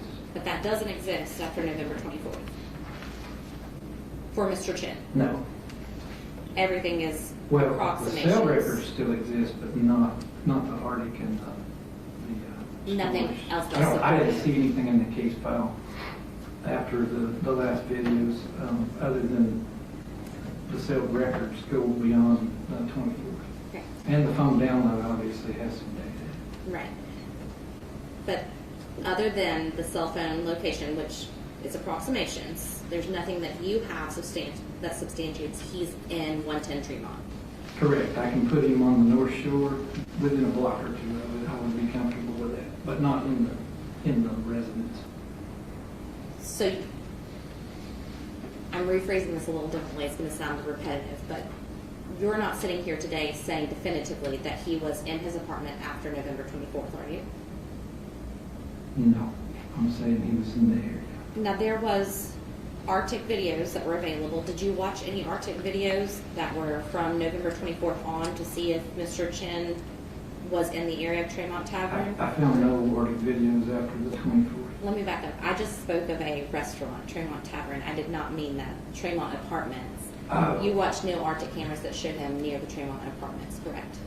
Say, let's start it. Okay. November 24th Yes. forward. Did you watch any Arctic cameras to see if he's in the location of the Tremont Apartments from November 24th forward? I saw no video available in the case file for the 24th forward. So no, the answer is no, I did not look at anything beyond that. Any Ring camera footage that you were provided that showed him entering or exiting the apartment November No. 24th forward? I found none. Now, Celebrate is something that's been discussed here Yes. a lot, not just through you. What is that? It's a forensic tool that's made, it's out of Israel. And as I discussed earlier, it's actually originally made for transferring cell phone data from one phone to another.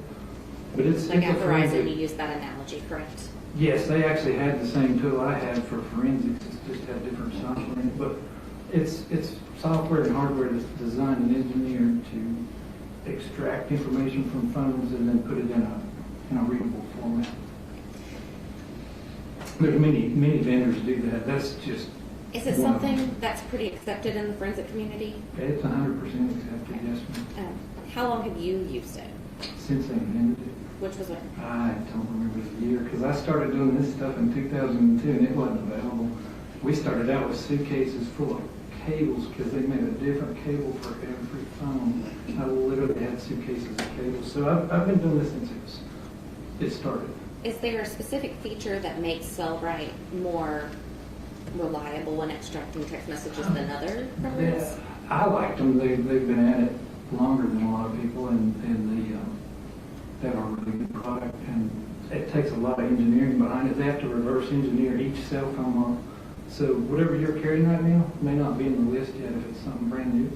They have to buy it, spend months of reverse engineering everything in that phone. So they spend probably in the hundreds of millions of dollars. Androids last forever. Mine's pretty old. Yeah, Yeah. but you know what I'm saying? They have, every phone's different, so they have to build a tool for that phone. And the big players in that game have to have a lot of money. It's a very expensive product. Now, when in this case, who all's phone has had an extraction done on it? The to only your one I knowledge? looked at was Jason Chen's, and I asked them, and they didn't find the phone that belonged to Jasmine Pace. Just a SIM card, is But I'm your not- understanding? Yeah, I'm looking at it from the outside, kind of like you. I was brought in looking at the evidence that's in the folders. Okay. So So that's Jared- how I know about it is Jason's.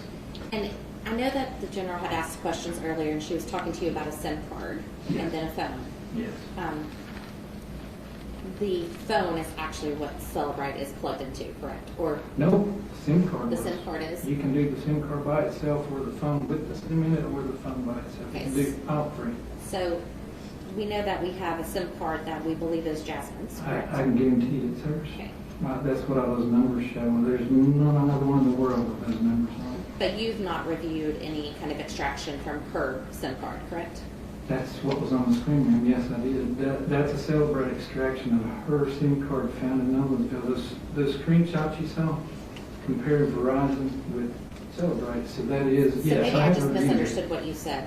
I asked, had you seen any extractions other than Jason Chen's, and you said just Jason Chen. Was You that? said phone, so ma'am, that's not a Okay. phone. It's a SIM card. Now I'm with you. So SIM card for Jasmine, phone Yes. for Jason. Correct. Okay.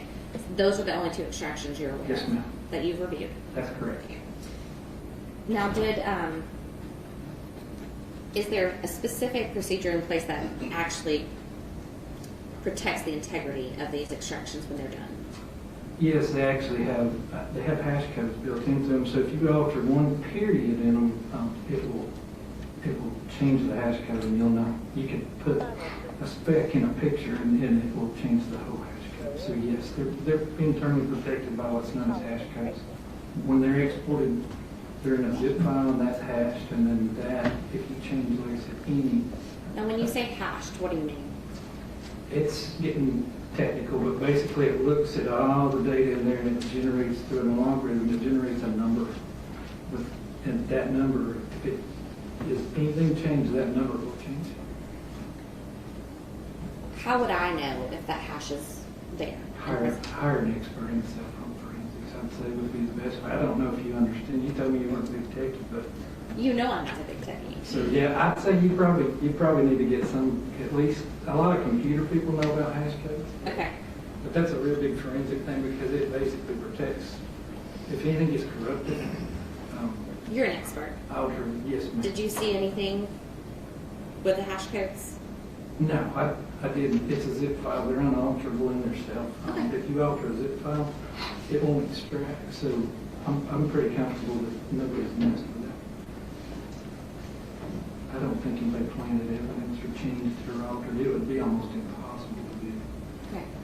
You just had mentioned the hash codes after I was talking about the integrity, so I didn't know if that was something you had That's just observed. one way you can check them, but, yeah, they're pretty secure. They've been doing this for a long time. Now, were you present for the actual extraction of the phone, or did you just review it? No, ma'am, I just got into it a few weeks ago because we were told not to look at it. Okay. What is your understanding of what's included in the extraction? We'll start first with Jason's phone. What do you mean, what's included? What all was extracted from his phone? I'd say everything so I could get, but I couldn't answer that from memory. It's dozens and hundreds of items. Now, you've talked some on your testimony about some of the things that you've reviewed personally. So, did you see anything about iMessages? Did you see iMessages in his extraction? They are in the PDF version of one I saw, but I didn't really dig into those. Any other message forms that you saw? There's SMS. There's like 2 or 3 categories of messages, and they depend on, I was talking about, there's iMessages that are different than text messages. There's a whole category for messages. And when you just said SMS messages, are those text messages? Those are text messages. And then iMessages are specific to iPhones? Yes. We call them text messages, but that's a whole different name. Do you know, based on the SIM card that you received of Jasmine's, what the operating system was she was using on her phone? I didn't receive her card. I just received a report about her Okay. card. In the report, it tells you about the card, and then I showed you the path to match that to her records. And in the records, that number up there on that screen tells you what make and model and manufacturer, and then a unique portion to the end. And then they nicely convert it for you, and right there in the thing it says iPhone 13 Max. So it's in the Verizon records, it's in the T-Mobile records, and that tells you what make and model. It said his was an XR, and it said hers. His, there's a lot more because Cellbrite extracted more information from his phone, but in those provider records, it tells you the make and model of the phone and that electronic serial number, and it's in both records. His obviously doesn't show up in hers, but hers shows up in his. I guess my question is, where it says the 13 Pro, I know from what little I know about Apple, there's usually like an operating systems and it'll say 17 or... No, so we're getting this from that, remember that IMEI? That's the electronic serial number. That's all that makes it to Verizon. Okay. Verizon knows from that number, the first few blocks of it tell it what make and model. It doesn't tell it what OS. We get the OS, if you physically have the phone and download it with Cellbrite, you'll get more than you ever want to read, but not from Verizon. So we don't have her phone. I didn't see it anywhere in there. We had her SIM card, which doesn't tell you anything about what's in the phone. That's separate. And Verizon knows she's using an iPhone 13 Pro, and what its serial number is. That eventually shows up over in Jason's records. But it wouldn't tell you what iOS version. Is it called iOS, not iOS? That's how little I know about this. I'm country, but Okay. I call it iOS. But yeah, the only way you're probably going to get that is either physically see it on the phone, or you're going to have to plug into it and extract the phone. Are you familiar enough with Apple's to know if the 13 Pro Max would have been under a certain iOS or iOS? I have no idea.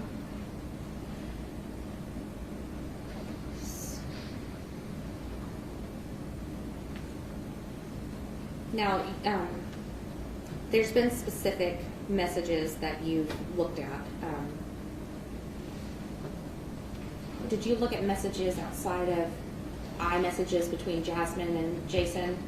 I looked at all the activity in that phone in and around the 23rd, 24th, 22nd, that time period. And some of the messages you've testified to are with group messages with people? So that product actually will give you everything in the phone in chronological order, so you can actually just look at everything at once. Does that make sense? It does.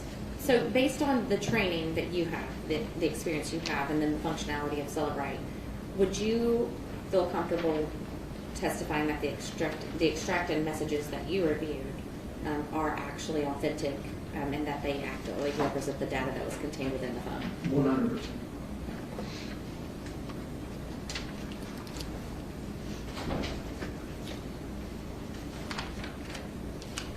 Council approach, please. Yes.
How do you look at these? Oh, boy. I'll ask you a question.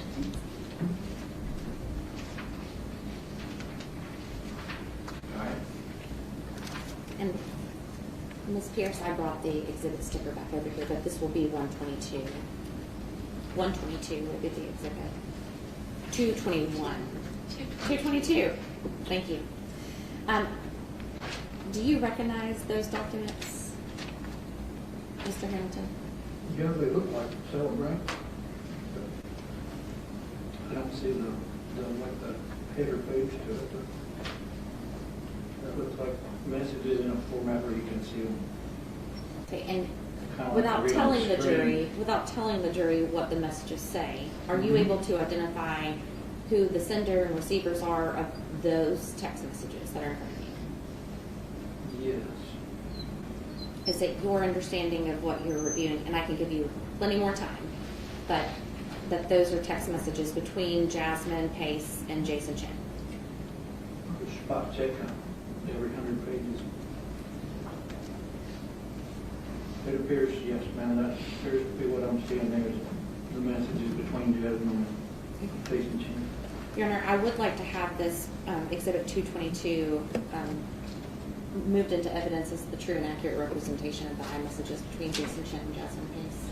Okay, so admitted. Ladies and gentlemen, there's an additional instructions that come with this particular exhibit. These are text messages between the victim, Jasmine Pace, and the defendant that came from the defendant's phone. Unlike the text messages you heard earlier about that the state introduced, where you can use those for the truth of the matter asserted if you wish. These are being introduced not for the truth of the matter asserted, for a broader purpose, and that's just to show the length and the nature of the relationship between the defendant and the victim in space, the amount of time that the defendant and the victim spent together, and the progression and dynamics of the relationship over time. So again, the distinction, like for example, the text message you saw earlier from that was introduced by the state about the defendant playing video games, you can, if you wish, determine that the defendant was playing video games about to get home. The text messages in this exhibit, the specific exhibit 222, cannot be used for that purpose, but only for the non-hearsay purpose, not for the truth of the matter asserted, but for the relationship issues that I mentioned earlier. Okay? You may continue. Changing gears slightly, but going back to iPhones. There was some evidence that the state had brought up with you about notifications that were coming through almost simultaneously, it appeared. Truist Bank account, Capital Bank. Are you aware of what happens when iPhones are reset? Reset as in restored? Factory resets, like you had mentioned in your earlier direct? Yes, if you reset them, they go back to the way they were when they got them from the store, so you've got to go put a SIM card in, you've got to start over. It may have the SIM card already in it, but it'll go back to the factory default. Okay. Now with iPhones, they have Apple IDs, correct? We do. So if you were resetting a phone and you put in your Apple ID, would that then prompt new messages to come out to change a password or authenticate your logins, or do you know? I don't use Apple, but there actually was some Apple IDs in that link. And yes, so I'd say that there's bank messages, there's, the vendor message, there's some, in that same string, there is Apple ID messages. If you have the access to the phone and know the password of the phone, especially if you've been dating a long time, you would probably know your boyfriend or girlfriend's phone, and you could get in there and get all those messages up. Okay.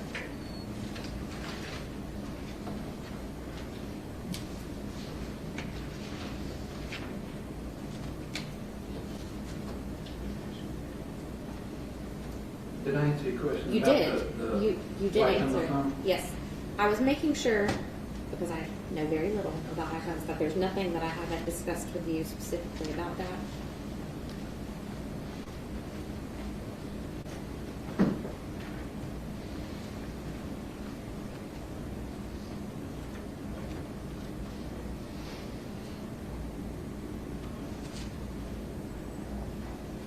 And not to rehash things repetitively here, but the only extractions you are aware of are related to Jasmine Pace and Jason Chen, correct? Jasmine's SIM card and Jason's cell phone. Yes, and that's it. That's all I saw. Are you aware if there was any extraction done on Jasmine's mother, Katrina Pace's phone? I saw some screenshots that ended up, I know in my report, I believe those are her phone, but no. I saw no physical or no cell bride or any other product. All I saw was the pictures of those pin drops. So about the pin drops, short of you having an extraction, is there any way for you to actually authenticate what that is? To show that the text message was received? Did you see that in Jasmine's extraction? There isn't an extraction for Jasmine. Have you seen her? I haven't seen her phone. If we know where it is, it'd be good to do. Well, her SIM card. SIM card doesn't have anything in it but your phone number and some serial numbers. Okay, so you aren't aware of anything that actually authenticates that pin drop screenshot that you received? No, but I doubt it would be really tough to fabricate a latitude, a longitude, a date, a time, and a screen, an LCD screen on a phone. That would be tough. What if the individual themselves had been at Tremont Tavern and had the actual... Did I say tavern again? Okay. It's a good restaurant. It is a great restaurant. Thank you.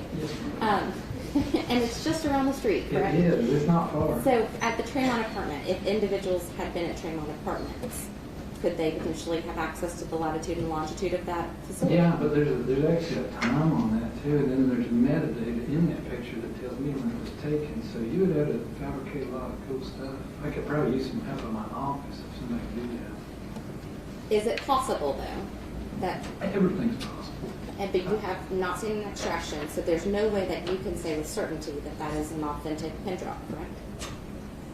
My expert opinion is it's real. It's a good picture, but anything's possible. Somebody could have fabricated that. That's true.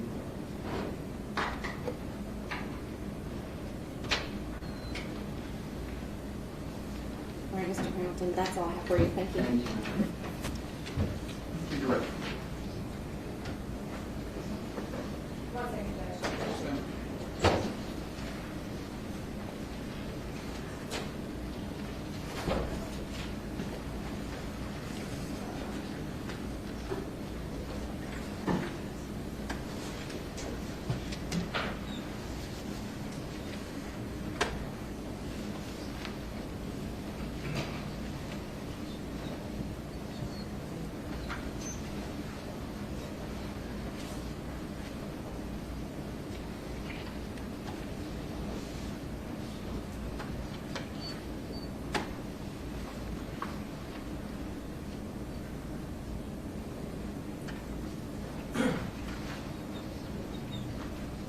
Mr. Hamilton, Ms. Morrison asked you about a factory reset as it related to those bank notifications, and you mentioned an Apple ID notification. Yes. In your professional opinion,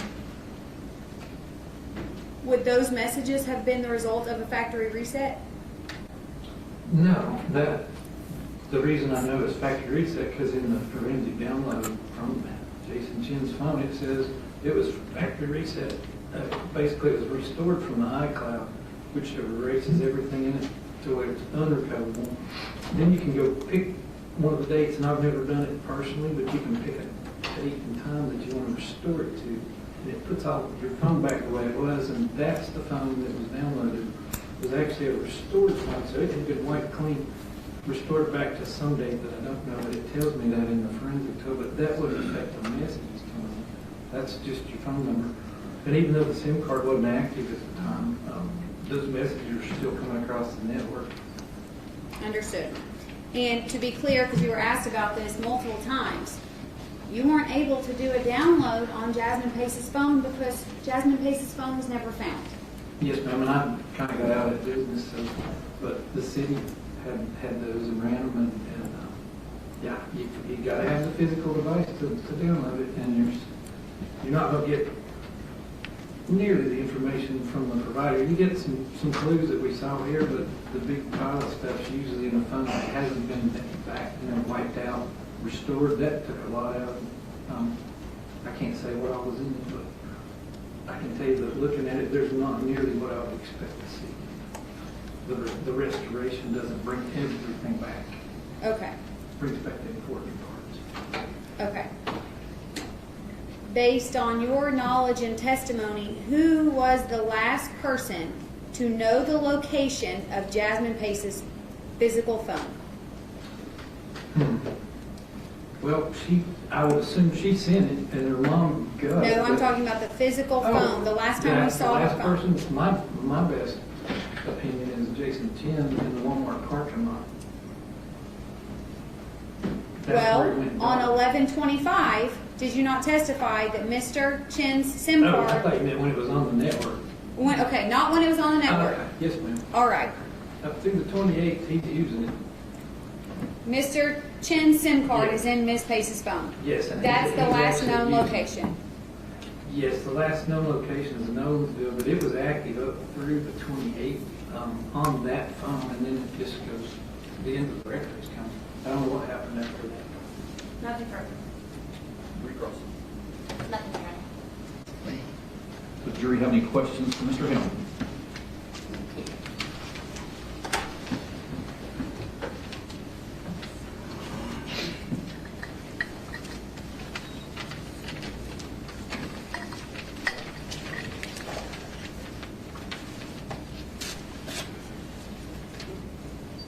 Anyone else?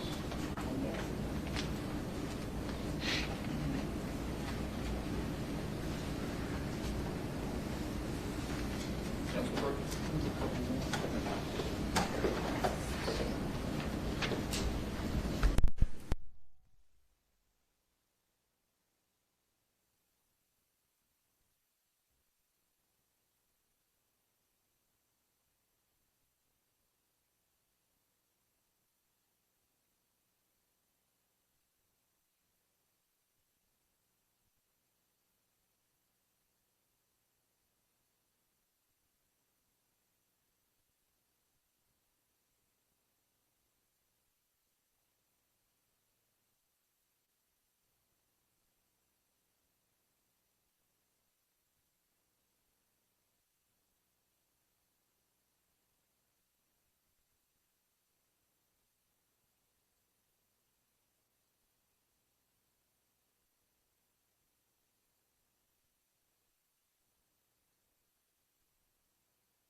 Is it possible that there are individual iMessages missing or deleted from the conversation log submitted by the defense as Exhibit 22G?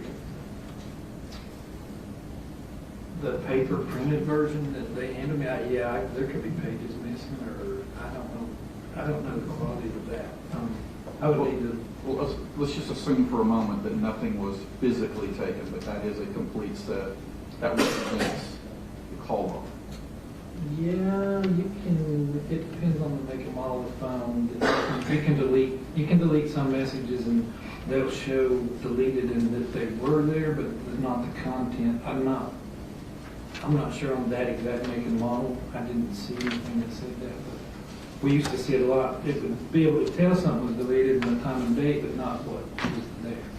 So, yes, there could be stuff deleted. I would lean on that. When Jason Chen's iPhone was recovered from his parents' house in Nolensville, was his SIM card in it? Yes, the correct SIM card was back in it.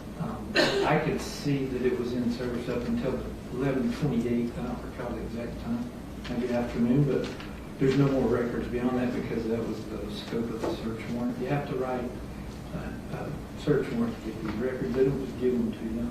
And the scope of it showed that was in service using her iPhone, his SIM card up through the 28th. What they recovered and actually processed, the cell phone download, was the correct phone from the time of the crime and the correct SIM card back in it. So he put it back together, but he had to restore it from the iCloud, so it had at some point been erased. I think within that answer, you answered this one, but just for clarity's sake, from the records, can you tell if and when Jason Chen's SIM card was put back in his iPhone? No, because I don't have, the records would tell us, but they only go to the 28th, and at that point, it's still her phone. But yeah, but I think that was the scope of the warrant that was sent for the date range. Do you recall any Tinder activity on November the 22nd, 2022, that is associated with Jason Chen from the report you reviewed? Yes, we actually put that. I don't remember which number it is. So there's a little bit. They're mostly cookies and things. Yes. Here you go, I'm sorry, I had it, 220. Yeah. So there is some. And what I did was in the timeline, I did a search, and this looks through the whole phone. There's hundreds and hundreds of things, and you can just say look for Tinder. And it finds it, and so I did see. Cookies and things, so the app was running, and then you see actual messages. There is cookies. I don't see any actual messages going in and out like he didn't send any, he didn't receive any on the 20th, but there's some cookies, so the app's running. The 21st, there's a token, it's a cookie. So again, he's not sending messages. The first actual time I see him send a message, so nothing but cookies on the 20th, the 21st, on the 22nd. I see zero activity. He didn't even leave a line. There's no date for the 22nd. The 23rd is when he sends out a message that says, so I guess we're dating now. And then that girl answers back late that evening. So that was, he sent it out at 9:52 our time in the morning on the 23rd, 9:52 a.m. She responds back, ha ha, really, why is that, with a smiley face. She answers him that night at 9:50 our time. But there's a location of that. That's actually GPS. That's the only one I recall for this entire crime time. In his phone has one GPS, and it's from Tinder, and it's at Content Tree.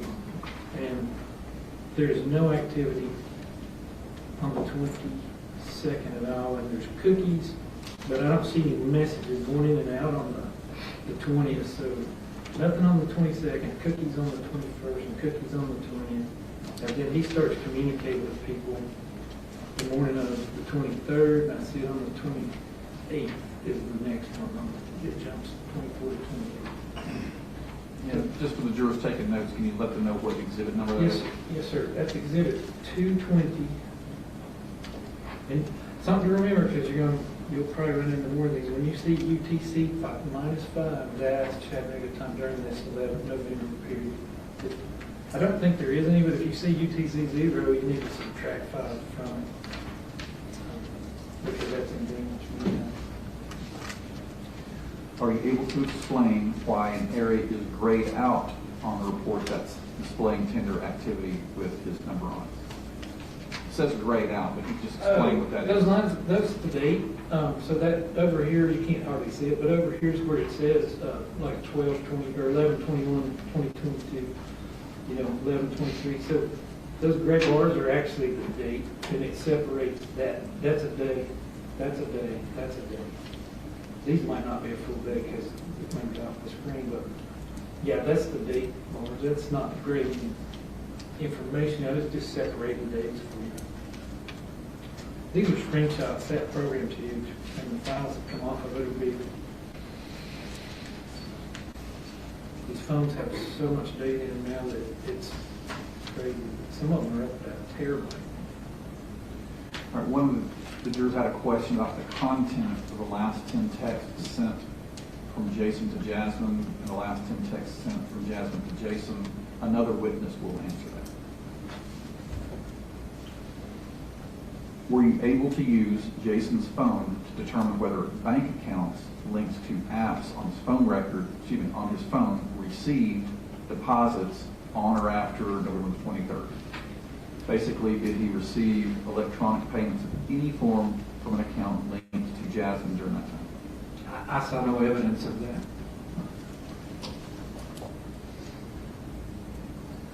So this question asked for, referred to November 23rd. I think it meant November 22nd, so we'll read it the 22nd. If I'm wrong, just raise your hand and let me know.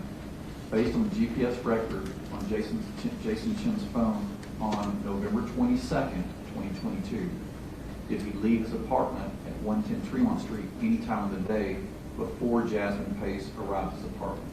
I assume you meant November 22nd because that's when Jasmine Pace arrived. Want me to read that again? No, sir, I think I got the gist of it. So, one, just to be clear, the cell stuff we looked at is not GPS. GPS is really accurate. It would show exactly. That was the estimated location provided by T-Mobile and Verizon. So, they're estimating. They're not. Global positioning system is a whole other thing. That is what is on that Tinder line when he has that 9 o'clock in the evening on the 23rd. There's one GPS, and that is Tinder. That's very accurate. It puts him in his apartment. So there's nothing else in his phone during the time of the 22nd, 3rd, 4th. There's no GPS data in his phone. The cell records they use to map all that are estimated positions and locations and towers. So those are rough estimates and no GPS. But I didn't really look at. I started looking at his stuff at the time she arrives, late on the evening of the 22nd. That's where I start mapping his activity until basically the end of the records I had, which was the 28th. But yeah, so I don't know where he was. We do have some records in there prior to that. You could go back and probably see, but I was mostly interested from the time she arrived and from there forward. Can you redirect from the state based on the juror's question? I just want to clear one thing up, Your Honor. Can I have the projector?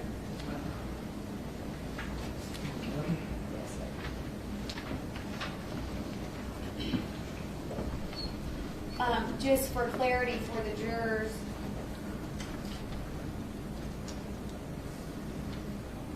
Mr. Hamilton, they were asking about that grayed area. You let them know that the grayed area is just the new day. It is. And can you see the date over there to the left?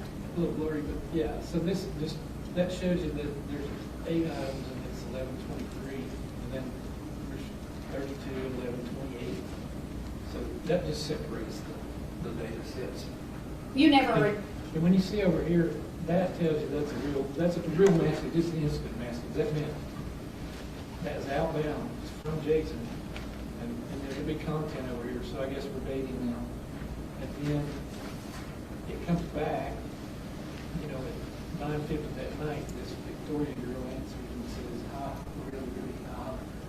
By the way, these names have to be manually put in that phone, so I don't think that automatically pops up. You didn't redact anything from this document, did you? No, ma'am. You didn't change anything, did you? Absolutely not. Nothing further. I just screenshot a little bit of my screen, and that's where that came from. Thank you. Can you recross? Okay, there it is.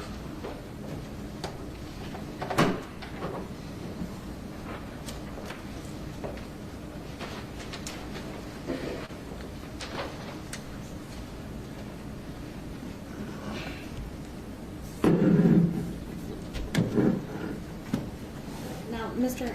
Hamilton, related to the Tinder app, Jason had the Tinder app on his phone, correct? I didn't see it. I saw pieces of it. You saw an extraction report. Yeah, that had links to Tinder, but most of their cookies, and then there's some instant messages. But I didn't actually see the app, and it's not listed. So Now, on the extraction report that the state provided. yes, Are you saying that you did not see that there were several messages? I couldn't go into somewhere where it says this is Tinder, and I can look at all the messages. What I did was look through the background, and it pulls anything that's related to Tinder. And recalling that phone has been basically completely erased and then restored back to some point in time. And so I think there's things that aren't all there. But there's remnants of Tinder in there, and it's actually still in use, but I don't see like a category that's called Tinder where I just click on Tinder. All right, so do you have any information related to, It tells you what apps are on there, but I didn't personally go. I just did a global search to find everything related to Tinder, so if there's anything in there, it would find it.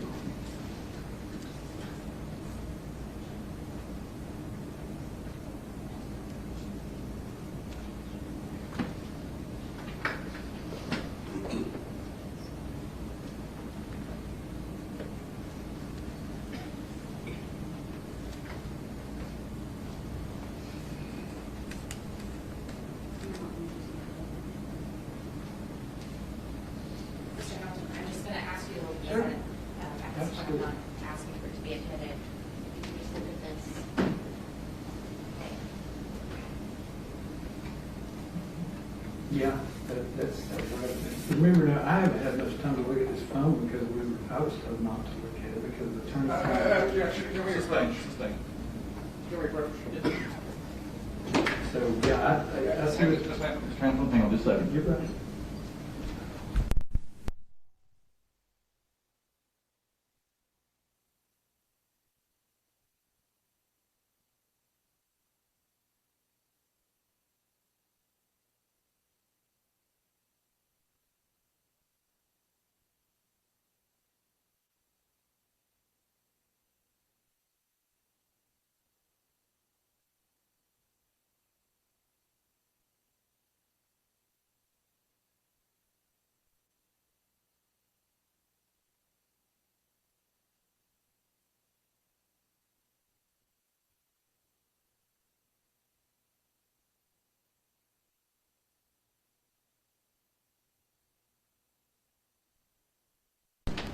Ladies and gentlemen, there's been a few comments that have come out during the testimony about how Mr. Hamilton wasn't allowed to look at things. As you know, we have a lot of out-of-court hearings and determinations about things.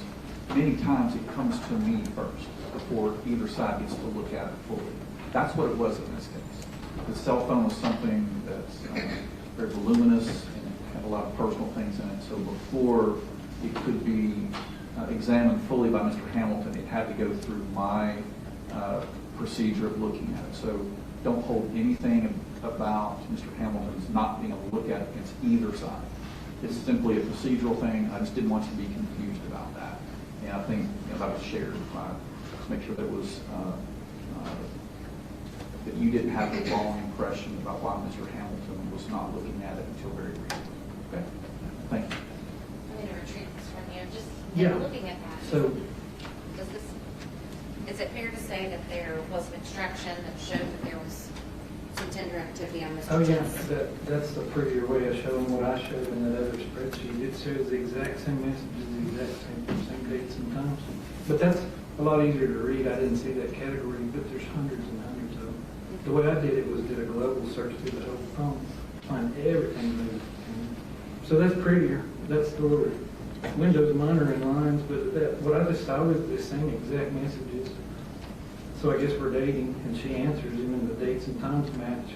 And now he brought out a ton of other Tinders that I haven't really looked at because I was just looking at around the time of the crime. But yep, I agree. That's the same report, different format, different way of looking at it, same data. And more. Thank you, Mr. Yes, ma'am.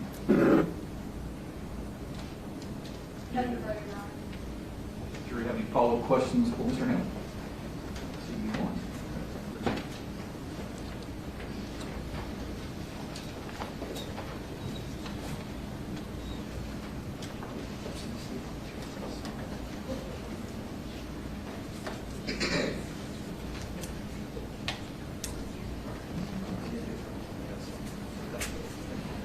Anyone else?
Around what time on November the 22nd do you see cookies from the Tinder app on Jason Chen's phone?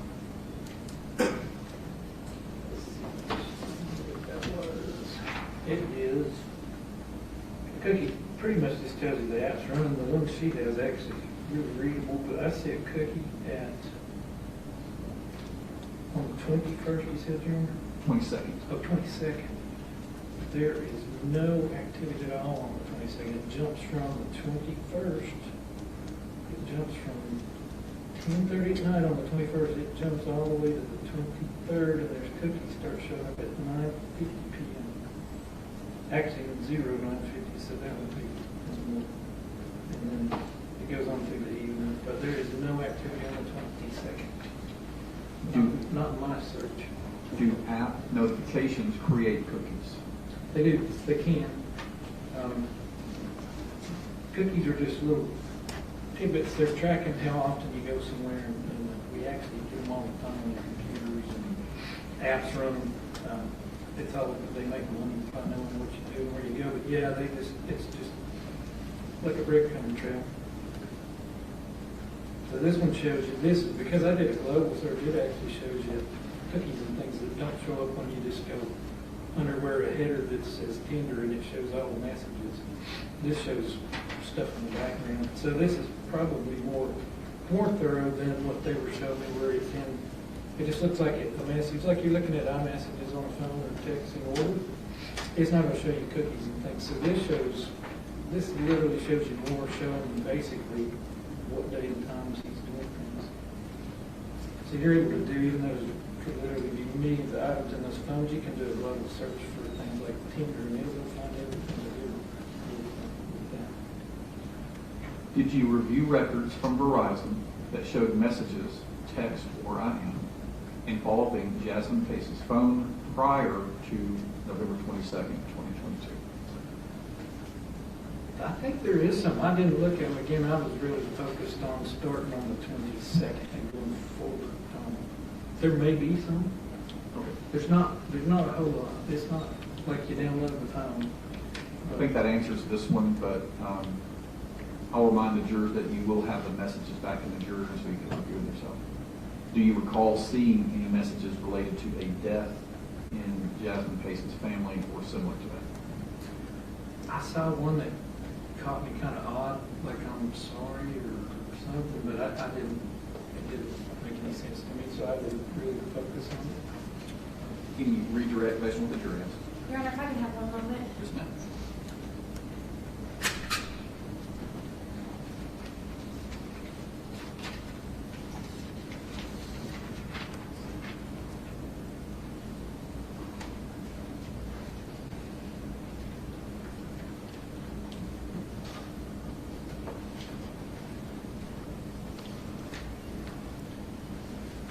Related to that last question, Mr. Hamilton. Yes, ma'am. This is Exhibit 219.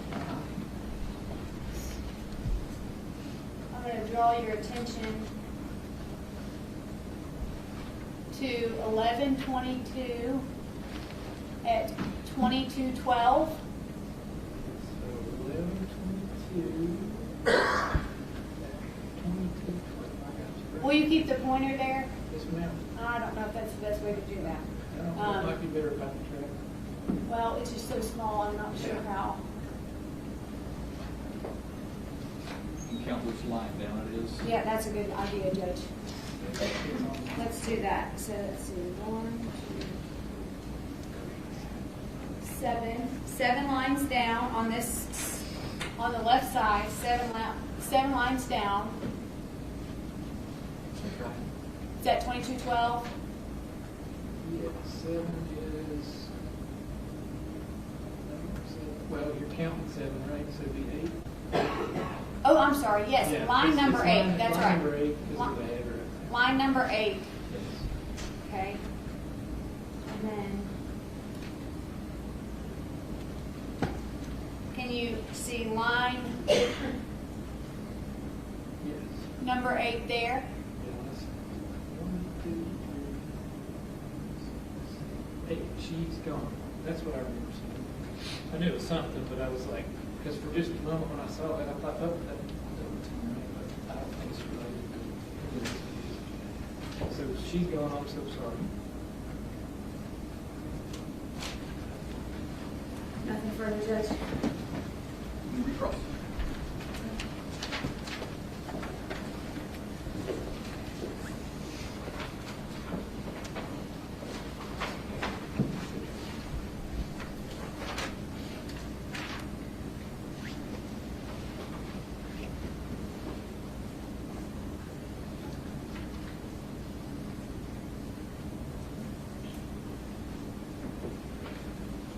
I'm going to show you this exhibit again, 219. Mm-hmm. We're again going to go 8 lines down, right next to you in the message that says, she's gone. Right? Right here. Yes. Who does the phone number 423-883-2527 belong to, or do you know? So if it's in the contacts, it would, on the phone, it would be on, you can find it, but I don't know who it is. Does this show, and I'm asking you to follow from the word, she is gone, Yes. over. Does it show that the sender is 664-2024 and that the receiver is 883-2527? So the originator of this one is 2024. And from what you've learned in the course of your investigation, is that Jasmine Pace's phone number? Yes. Okay. Are you aware that Jasmine's grandmother apparently died on the 22nd? Absolutely never knew that until just this last few minutes. Knowing that now, is it Yes. plausible that Jasmine sent a text message to someone owning 883-2527 saying she's gone? Yes. Then on the next line, does it show that that same number who had received the text of she's gone sends a message back to what we know as Jasmine Pace's number saying, I'm so sorry, I understand if everyone needs time, just let me know. We love y'all very much. Makes sense. Makes perfect Now that you know sense. about Grandma. Yes. Thank That you. makes good sense. Thank you. And I'm sorry, Mr. Hamilton, Are you finished, Ms. Morrison? No. I thought you said thank you. Just what I was gonna-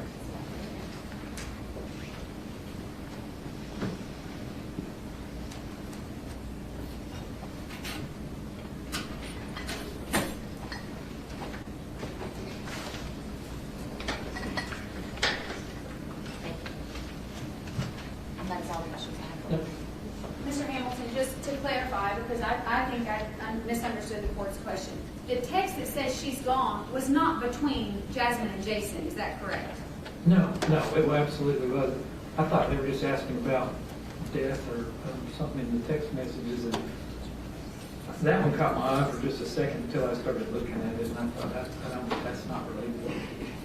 Sure, so I apologize. Those two messages were between Jasmine and someone else? Yes, Okay. yeah, Jasmine was telling someone that she's gone. yes. Like I said, on its face, when you're reading messages, that looks funny.